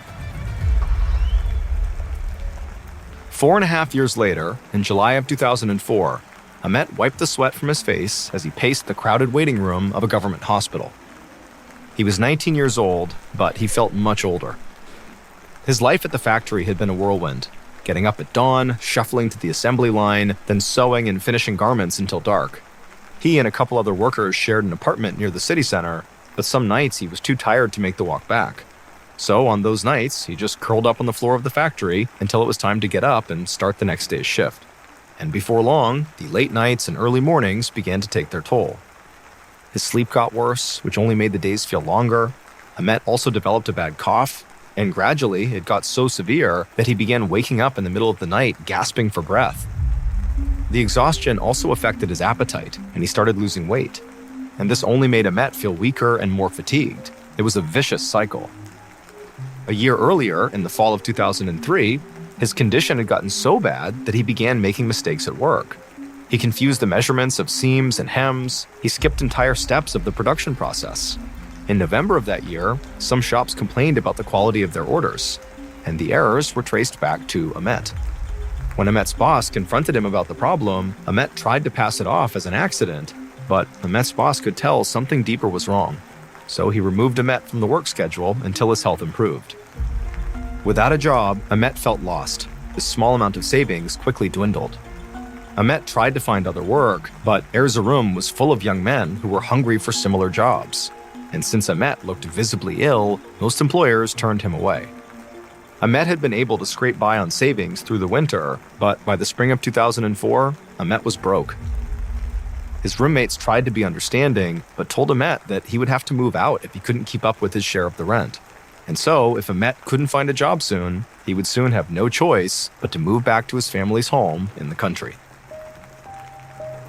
Unfortunately, Ahmet's time away from the factory did not improve his health. He was still sleeping poorly, he felt run down, dizzy, and exhausted, and then one scorching summer morning in July, Ahmet woke up so out of breath that he couldn't even make it to a job interview he had booked. He realized something serious might be wrong with him, so Ahmet took a cold shower, threw on clothes, and dragged himself to the government hospital across town. Now, here he was, weak and lightheaded, pacing a waiting room full of sick people. An hour later, a nurse called Ahmet's name. He was taken to a treatment room where a tired-looking doctor listened while Ahmet described his symptoms. When he was done, the doctor told Ahmet he most likely had tuberculosis, commonly called TB, a contagious bacterial disease of the lungs. For hundreds of years, TB had been one of the world's deadliest diseases. But thanks to the development of antibiotics in the 20th century, it was now a very treatable illness. The doctor guessed that Ahmet had caught TB in the factory, since the disease spreads easily in confined spaces. All it takes is being near the wrong cough or sneeze. The doctor said that most likely the disease had lingered in his lungs ever since. Ahmet was surprised by the diagnosis, especially considering the doctor didn't actually run any tests. But it seemed like an obvious enough explanation, and he was honestly just relieved to have an explanation at all for his trouble breathing and fatigue. And so the doctor prescribed Ahmet medication that would stop the TB from being contagious within 2 weeks, and then 2 weeks after that, all of Ahmet's symptoms would be gone. Ahmet was thrilled. If the doctor was right, he could be back in the factory within a month, making his full wages again. He wouldn't have to move back home after all. Even better, he would finally stop coughing and be able to sleep through the entire night. 1 month later, in August of 2004, a pulmonologist named Dr. Yusuf Kaya went to meet a new patient at the Ataturk University Clinic in Erzurum. The patient was a 19-year-old factory worker named Ahmet. He reported having trouble breathing, a painful cough, and intense fatigue. As soon as Dr. Kaya stepped into the treatment room, he could tell from the teenager's face alone that something was deeply wrong. Ahmet's skin looked waxy and sickly. It looked like he'd barely slept in days. Ahmet explained to Dr. Kaya that he had been taking TB antibiotics for a full month, but hadn't seen any sign of improvement. He felt weak and run down, and no matter how deeply he tried to breathe, he just couldn't get enough air. Dr. Kaya found this very worrying. If Ahmet had TB, then the antibiotics definitely should have helped him by now. But since his body was not responding, Dr. Kaya wondered what else might be causing Ahmet's symptoms. The doctor placed a stethoscope on Ahmet's chest. The teenager's heartbeat was normal, however, his breathing sounded shallow. Dr. Kaya told Ahmet that he wanted to run some tests to figure out why the TB medication was not working. He proposed starting with an X-ray of Ahmet's chest, followed by a full-body CT scan to provide a more detailed 3D rendering of Ahmet's organs. After that, Dr. Kaya suggested doing a bronchoscopy, which uses a thin, illuminated tube to examine the lungs and airways. Separately, he also wanted to test Amet's blood, mucus, and saliva for disease or infection. Amet told Dr. Kaya that his number one goal was getting back to his job at the factory. So whatever was necessary to make that happen, Dr. Kaya should do it. A few days later, after all the tests had been performed, Dr. Kaya opened a link on his computer to inspect Amet's results. And what he saw made him very concerned. Amet's chest x-ray looked speckled, particularly in his lungs. This indicated the presence of small foreign objects in Amet's lungs that shouldn't be there. His CT scan was more detailed. In addition to the foreign objects, it showed small growths in his lungs known as micronodules, which are often caused by respiratory illnesses or infections. And a culture test of his phlegm confirmed that Amet did not have TB.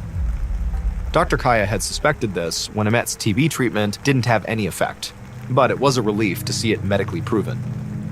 But even so, ruling out TB didn't get Dr. Kaya any closer to figuring out what was causing Amet's symptoms. The cumulative picture provided by Amet's tests indicated that there was some sort of serious infection in his lungs. It just wasn't clear what that might be. So Dr. Kaya canceled Amet's TB medication and replaced it with a more general antibiotic. Dr. Kaya hoped this would ease Amet's symptoms, but he knew antibiotics wouldn't fix anything. Until he identified the infection in Amet's lungs, it wouldn't go away, and it very well might get worse. He just didn't know how much worse. Amet was already struggling to breathe, and less oxygen in his lungs meant less oxygen to his brain. And if that trend continued, things could get very bad very quickly. A few weeks later, Dr. Kaya was scanning the paperwork of the clinic's latest patients when something caught his eye. It was the intake form of a young man named Ali. He was 18, only a year younger than Amet, and suffering from very similar symptoms. Struggling to breathe, dry mouth, bad cough, unusual fatigue. Dr. Kaya decided to pay him a visit at the clinic. Maybe Ali could provide a clue as to what was making Amet so sick. After introducing himself, Dr. Kaya asked Ali to describe the history of his symptoms. And right away, one detail surprised him. Ali worked at the same garment factory as Amet.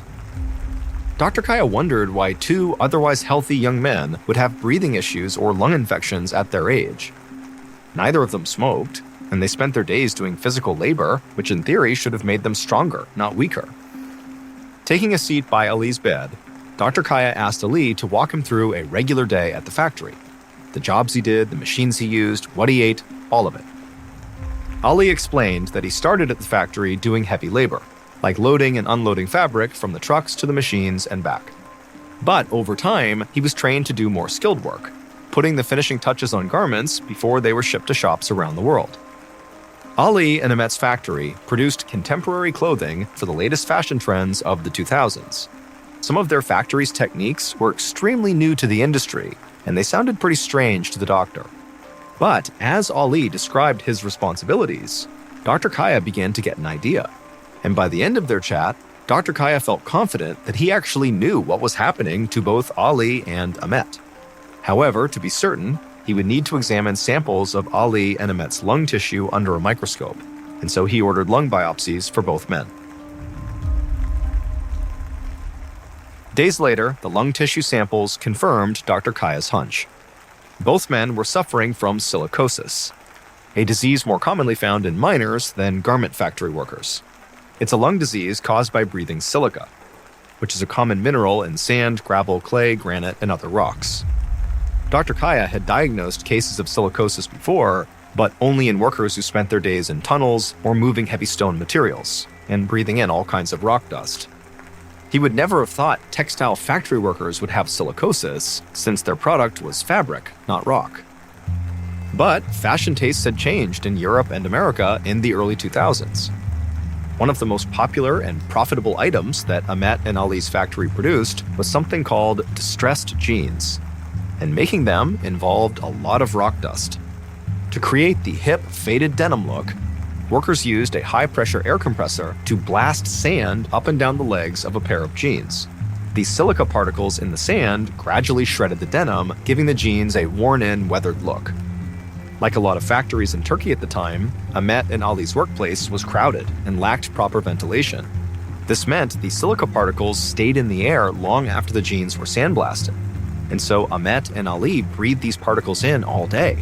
And then at night, if they slept on the factory floor, they would continue to breathe in the silica during their sleep. Over time, the tiny crystals of silica scar and harden the delicate tissues in the lungs, making them less effective at processing oxygen. That's why the men's breathing became increasingly shallow. Sadly, silicosis damage is permanent, and it often leads to other respiratory illnesses. Lung cancer is a common outcome, and there is no cure.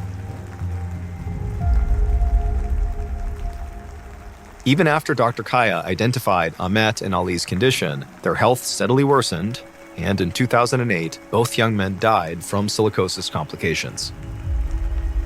And they were not alone either. 4 other workers at the same factory died as well, and 16 others suffered debilitating lung damage. In March of the following year, Turkey's Ministry of Health banned denim sandblasting, and thankfully, sandblasted jeans quickly fell out of fashion.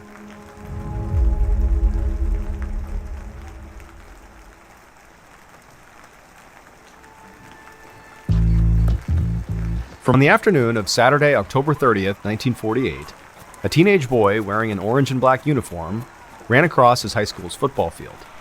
He searched the sky for a pass from his quarterback, but a thick layer of fog had rolled in that made it impossible to see. As the boy waved his arms, the ball bounced off his helmet and fell to the ground.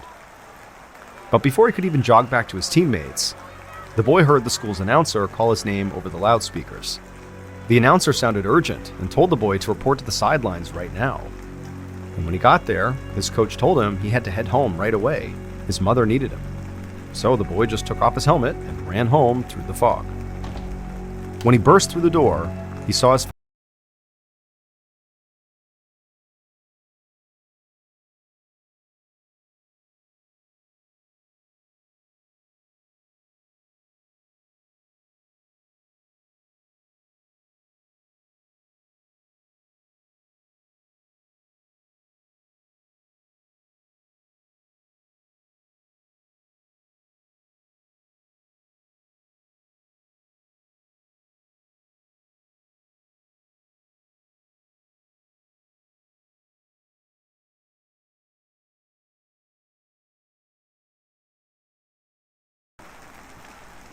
Friday, October 29th, 1948, a young woman named Helen Stack woke up inside her modest home in the small town of Donora, Pennsylvania.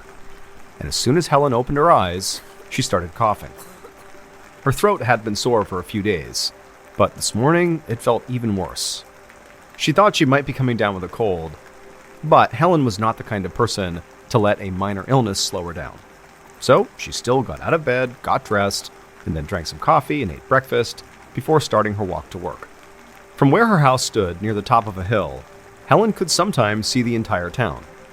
Donora sat inside of a valley right on the banks of the Monongahela River, surrounded on 3 sides by 400-foot-tall cliffs. On the 4th side were rolling hills that stretched off into the distance. That morning, though, Helen couldn't see any of Donora's natural beauty, because fog was blocking her view. In fact, low gray clouds had been hanging over the town for the past 4 days. But that was actually normal, because Donora was inside of basically a natural bowl in the earth. The surrounding cliffs and hills blocked the wind, so the fog would accumulate and then get stuck in the valley. To Helen, this was just part of life in Donora. And while it was sort of frustrating at times, it was easy to ignore, because there were so many other good things about living there. Everybody was friendly, there were plenty of jobs, and there were always fun events going on. As she walked to work, Helen could hardly see across the street, but she could see enough in front of her to say hello to the neighbors who passed her by on her side of the sidewalk, who all knew her by name. And then at some point she passed by a street next to a bunch of industrial mills that were also shrouded in fog, and she knew that somewhere in that fog, most of the men in Donora were working. And when she reached McKean Avenue, the main street in town, she could barely make out the workers who were hanging up decorations for that evening's annual Halloween parade. Eventually, Helen came to a stop in front of a tall brownstone building on McKean Avenue. She went inside, walked up to the 2nd floor, and unlocked the door of the doctor's office where she worked. Helen was the only employee working for the 2 doctors, Ralph Kohler and Edward Roth. To Helen, these 2 men seemed pretty similar. Both were in their 40s, they were tall and heavy-set, and they both had very kind and patient demeanors. The only obvious difference between them was that Dr. Roth smoked cigars like a chimney, and Dr. Kohler avoided cigars altogether because he had diabetes and a heart condition. As for Helen, she was a receptionist, a secretary, and a nurse, so she had a lot of responsibilities at the office. And today, like most days, she was the first one to the office. She turned on the lights and opened up the blinds in the waiting room, then began sweeping up the thin layer of soot that had blown in through the air vents and settled on the floor overnight. Like the fog in Denora, the soot was also very annoying, but totally normal to Helen. She knew it came from the mills nearby. It was just a normal part of living in a factory town inside of a valley. After Helen was all done cleaning up the waiting room, she looked around and smiled, because she had just enough time to go smoke a cigarette before the doctors came in and patients began to arrive. Helen sat down behind the reception desk and lit her cigarette. She took a long drag, but immediately she noticed it had a strange bittersweet taste to it. She tried again, and suddenly the tobacco tasted so awful that she doubled over coughing. She coughed until she had tears in her eyes, but she wasn't sure if it was from the cigarette, her sore throat, or maybe both. Either way, Helen stubbed out the half-smoked cigarette into her ashtray, and then she heard the door open. She looked up to see Dr. Kohler walking inside, and so she knew her workday was about to begin. A few hours later, at 3 p.m., Dr. Kohler stood in the back of the doctor's office and pulled on his overcoat. Even though it was only mid-afternoon, he already felt exhausted. His diabetes and his heart condition left him chronically tired, and to deal with it, he kept to a very specific schedule. He went home every day at precisely 3 p.m. so he could lay down and rest before dinner. But right when he was about to leave, he heard quick footsteps coming down the hallway, and Helen rounded the corner. She looked concerned and said an older man had just come in, wheezing and complaining that he couldn't catch his breath. Dr. Kohler knew he needed to get home for his own sake, but his partner, Dr. Roth, had already gone on a break, and he couldn't just turn away a patient who needed help. So he took off his overcoat and told Helen to bring the patient back to an exam room. Moments later, Dr. Kohler met that patient in the exam room, and he recognized him as one of his regulars. The man was one of many locals in town who Dr. Kohler treated for asthma, which is a chronic condition that causes a person's airways to swell and make it difficult to breathe. And so as a result, Dr. Kohler wasn't surprised that this patient was wheezing. Whenever the fog in Denora got really thick, people's asthma tended to flare up. So Dr. Kohler gave his patient the usual asthma treatment for 1948, which was a shot of adrenaline. Adrenaline is a hormone that can help open a person's airway when they're having trouble breathing. Once the adrenaline shot took effect and the man caught his breath again, Dr. Kohler sent him on his way.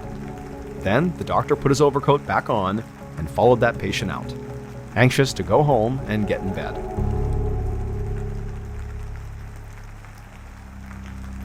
"30 minutes later, Helen sat at the reception desk and flicked through the day's mail. Usually, the office got quiet in the afternoons, and then business would pick up again in the evenings. So she was using the lull to get some administrative work done. Helen pulled out the junk mail from the pile and then got up to throw it away. But as she was walking towards the trash can, she heard a loud crash from the hallway outside the office, followed by the sound of somebody yelling. Helen's first thought was somebody fell down the stairs, and so she rushed to check if they were okay, and what she saw in the hallway absolutely terrified her. A man she didn't recognize was clinging to the banister, and his knuckles were white and his face was turning blue. He was moaning in pain, kicking the wall and screaming, help me, I'm dying!" Helen was so confused and afraid that she just froze. Luckily, another doctor who ran his own private practice across the hall from them soon showed up, and so did the other doctor that Helen worked for, Dr. Roth. While those two doctors began to help the man, Helen heard the sound of her phone ringing at her reception desk. And so Helen kind of broke out of her trance, ran back inside the office and answered the phone, and immediately she heard the sound of a woman screaming on the other end of the line for help, just like the blue-faced man in the hall had been doing. The woman said her husband couldn't breathe and he needed help right now. Helen got the woman's address and promised that Dr. Roth would be there soon. However, before Helen could run across the hall and tell Dr. Roth that another patient needed his help, the phone rang again, and then again, and then again. And everyone Helen spoke to said the same thing. They couldn't breathe. They were coughing up blood. Their heads hurt. Their stomachs were killing them. And they all thought they were going to die. And unfortunately, the town only had a single ambulance, and it was booked solid. And so one after another, Helen took down these people's names and addresses and added them to the growing list of patients the doctors needed to visit. Helen had no idea what was going on in Donora, but it certainly felt like all hell had broken loose inside of her normally quiet town. Very slowly drove down McKean Avenue after an afternoon of house calls. Because of the fog, which now had gotten so bad, he could hardly make out the lines on the road, and so he just gripped the steering wheel tightly and went really slow, keeping an eye out for the brownstone building where he worked. Dr. Roth had never been in a situation like this before. People all over town were struggling to breathe, regardless of whether they had asthma or not, and Dr. Roth really didn't know why. He figured it must be something in the air, literally, but even with fog this bad, he'd never seen it affect people this much before. By this point in the day, he'd already given so many patients adrenaline injections that he'd run through his entire supply, and he'd barely made a dent in the list of people who still needed help. And so now he needed to stop by the office and refill his supply of adrenaline before making more house calls. But it was literally too foggy to even find his own address. And so Dr. Roth figured he'd have better luck if he just parked his car and walked. So he carefully pulled to the curb, turned off the engine, and got out. He went to the sidewalk, and when he saw the nearest building to him, he realized he'd actually driven past his office without knowing it. And so Dr. Roth doubled back towards the brownstone, threw open the door, and began running up the stairs. However, after only a few steps, he had to stop because he ran out of breath, and then he began to cough. His chest felt tight, like somebody was squeezing the air out of him. He managed to make it back to his office, but immediately when he got there, he doubled over in the entryway and coughed until tears were streaming down his face. Dr. Roth felt like he was choking. He started to panic and looked around for help, but his secretary, Helen, had left for dinner, and his colleague, Dr. Kohler, who had left to go take a nap, was still at home. Dr. Roth realized he was all alone in his office. He held onto a desk and tried to steady himself, but he kept hacking until he felt nauseous. He managed to make it to the bathroom before he actually vomited. And then after that, he stumbled to the bathroom sink and splashed cold water on his face. His heart was racing and his whole body felt weak, but he knew he couldn't just stand there because he still felt faint. So he rushed towards the back room where drugs were stored and grabbed a vial of adrenaline and a clean syringe. With his hands shaking, Dr. Roth filled the syringe, poked the needle through his pant leg into his thigh, and injected himself with adrenaline. And after that, he just collapsed into his office chair. After a few moments, Dr. Roth took a big, deep breath. He sat there for several minutes, relishing how good it felt to breathe again. And as he slowly calmed back down, Dr. Roth tried to figure out what had just happened to him. Just like the patients he'd been visiting all day, he'd had what seemed like a sudden, very severe asthma attack. But why? He felt sure that something in the air, in the fog, was causing people all over town, including him, to nearly suffocate. But what? Fog was normal in Donora, so what was different about it this time? As he was thinking it over, Dr. Roth opened up a drawer in his desk, and out of pure habit, he grabbed a cigar. Without thinking, he struck a match, lit the cigar, and took a puff. And immediately, he launched into another uncontrollable coughing fit. Meanwhile, Helen was on her way back to work after her dinner break. She walked through the fog and past a crowd of people gathered on McKean Avenue. There were adults and kids, all dressed up in festive costumes. Helen knew they were all waiting for the annual Halloween parade to begin, but she couldn't think about candy and costumes right now. She was too preoccupied with getting back to work and making sure her patients were okay. She soon made it to the brownstone and went upstairs to the doctor's office. And right when she opened the door, she heard the phone ring. But before she could answer it, she heard something else. There was a groaning sound coming from the back hallway. It made the hair on the back of Helen's neck stand up, because Dr. Kohler and Dr. Roth were supposed to be at home on their dinner breaks. Helen should have been alone at the office. She followed the groaning sound back to Dr. Roth's private office, and she opened the door to find one of her bosses slumped in his chair. His face was bright red and drenched in sweat, he was wheezing, and his eyes were huge and terrified.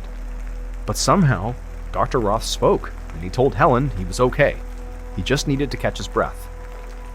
Helen did not believe him, but she could still hear the phone ringing, and Dr. Roth told her to just go answer it. And so perhaps against her better judgment, she turned and left, and when she got back into the waiting room to answer the phone, she now saw there were a few patients that had come inside. She gestured to let them know she'd be with them in a second, and then she answered the phone. But this time, Helen didn't hear a patient begging for help.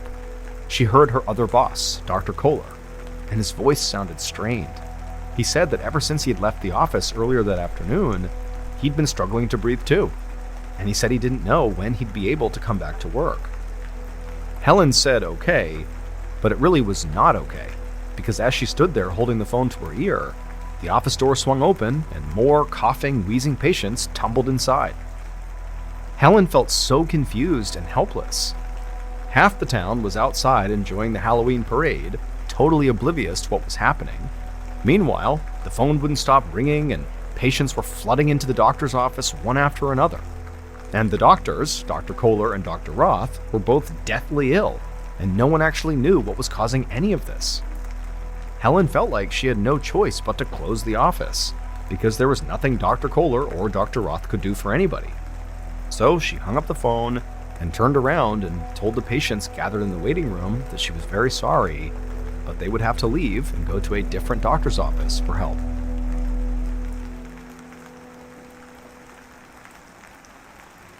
About 7 hours later, a man named Rudolf Schwerha was lying in bed with his wife. They were both fast asleep until the sound of the phone ringing jolted them awake. Rudolf rolled over, looked at the clock on his bedside table, and sighed. It was 2 a.m., which meant the call could not be good news. And that was because Rudolf was both a mortician and the county coroner. He lived right above the funeral home that he owned and operated, and he only got calls in the middle of the night if somebody had died.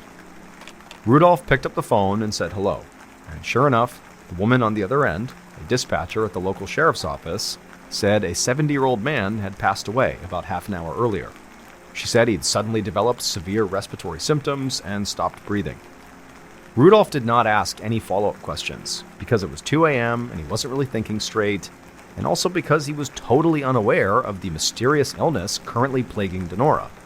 He just asked the woman for the address, and then said he would send his hearse, pick up the man's remains. Rudolf then called his hearse driver and explained the situation, and the driver said he was on it and would bring the remains back to the funeral home soon.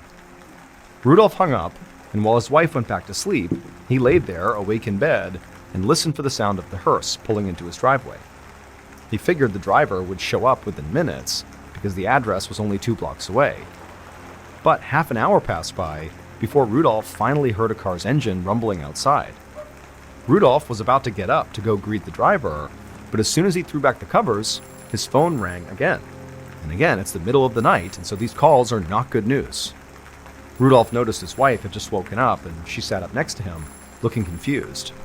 Rudolf picked up the phone and said hello, and he was surprised to hear that another person had passed away.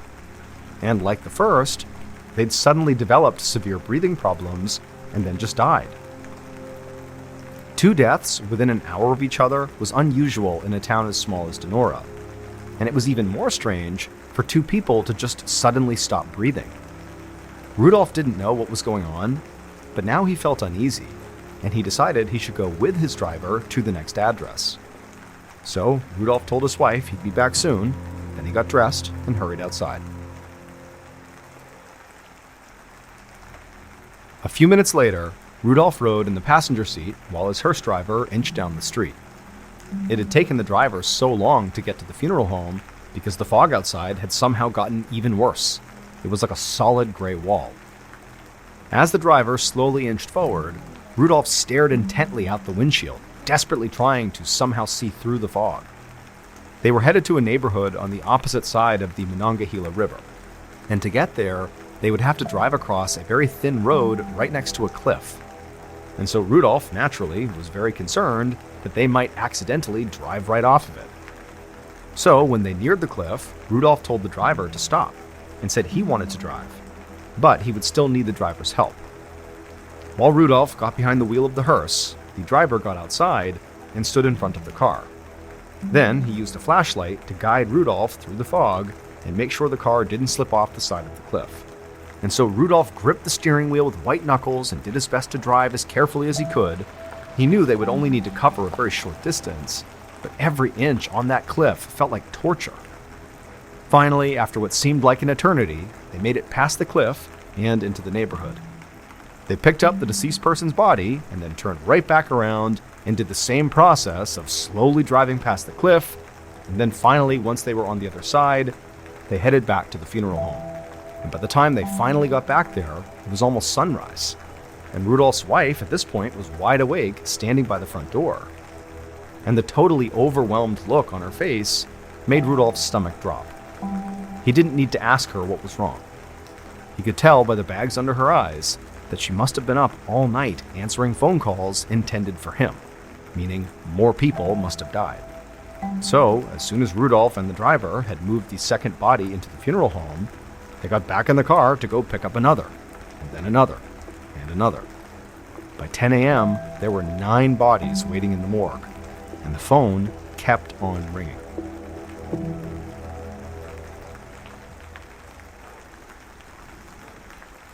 Four hours later, at 2 p.m. on that Saturday afternoon, a man named August Chambon pulled into the driveway of his stately home in Denora. August was the town mayor, but he'd recently been away on business. So, when he walked inside, he immediately went to the pile of messages his family had written down for him while he was gone. And as he worked his way down the stack of paper, his face went pale. Like many people in Denora, August had had no idea that a mystery illness was suffocating people to death all over town, until he saw all these panicked messages from residents, doctors, and morticians begging him for help. August realized he had a very serious emergency on his hands. Denora didn't have a single hospital, and several of the town's doctors were too sick themselves to work, so people who fell ill literally didn't have anywhere to turn. Meanwhile, bodies were piling up. Between Rudolph's funeral home and the others in town, the death toll was now at 11 people, and based on the calls he'd received, August estimated that hundreds, maybe even thousands more people were sick. August spent the rest of the day doing whatever he could to help. He worked with local nurses to create emergency medical stations. He called in doctors from out of town to come help. He had extra oxygen and inhalers shipped into Denora. He even called the state health department for backup. But at the same time, August didn't make any emergency announcements. But in fairness, he didn't really have a way to. Denora didn't have a local TV or radio news station, and the newspaper was only published on weekdays. And since this disaster had happened on a weekend, the only way for news to travel was by word of mouth. So, while half the town did their best to deal with this mysterious outbreak, the other half was blissfully unaware, carrying on business as usual. The local high school even went ahead with their scheduled football game, even though their players literally couldn't see more than a few feet across the field. But finally, after what felt like one of the longest days of his life, August felt like he needed to call a town meeting. Everybody needed to know what was going on. However, he couldn't get everybody from the city council and the Board of Health together until the following morning. And so first thing the next morning, which was Sunday, October 31st, August made his way through the thick gray fog to a government building downtown. There, he met with a bunch of community leaders to discuss what was going on. And they all agreed that the fog must have something to do with it. But there were a lot of questions that nobody could answer, like what made this fog different? And why was it making some people sick and even killing some people, while others seemed totally unaffected by it? They couldn't make sense of it, let alone figure out how to stop it. Then, at some point during their conversation, August began to hear rain pattering down on the roof. He looked out the window and saw the drizzle turn into a full-on downpour, and he watched in amazement as the rain seemed to wash the fog away. The thick gray clouds that had hung over Denora for nearly a week disappeared in minutes. And with it, the mysterious illness disappeared too. Just like that, the phones at Denora's doctor's offices stopped ringing.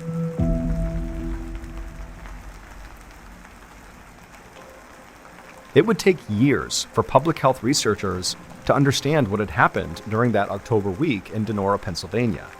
And that's because there was essentially a large-scale misinformation campaign to hide the truth. However, eventually, the truth came out. The so-called fog that blanketed Donora that week was not actually normal Donora fog. It was smog from Donora's many industrial mills. These mills manufactured steel, zinc, and sulfuric acid, and as part of that process, they pumped dangerous chemical byproducts directly into the air. Normally, the smog would float up towards the sky and dissipate quickly. But during October 1948, Donora was hit by a very rare weather event called a temperature inversion, which in short kept these dangerous chemicals down at street level for days. It worked like this. Usually, air is warmest near the surface of the Earth and gets colder as it goes upward towards the sky. But during a temperature inversion, this gets flipped around. Warm air moves into the space above cold air and traps the heavier cold air underneath it. And when this happened in Donora, which was situated inside a natural bowl in the Earth, the warm air was almost like putting a lid on top of that bowl. And so the deadly chemical byproducts from the mills were trapped, turning the air in Donora into a concentrated poison. But because fog was so normal in the valley, most people didn't think anything of it. Plus, throughout that very consequential week, and for years afterwards, the owners of the mills insisted they were not to blame, putting out a blizzard of misleading information to defend themselves. They claimed the weather was the problem, not the chemical byproducts. And many locals believed this, because they didn't want the mills to shut down. 2/3 of the men in Donora worked there, and the majority of families in town depended on that income. All told, at least 70 people died as a result of what became known as the Donora smog, and over 4,000 people were sickened. Experts said that X-rays of survivors' lungs looked like victims of chemical warfare.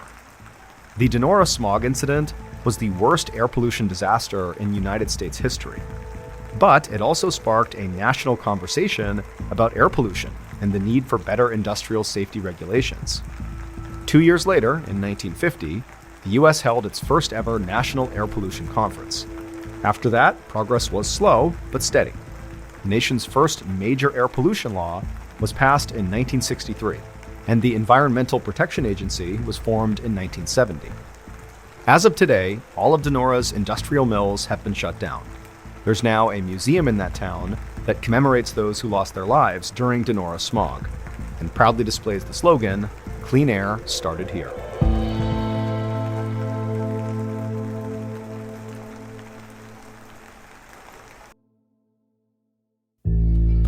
From Mrballen Studios and Wondery, this is Mr.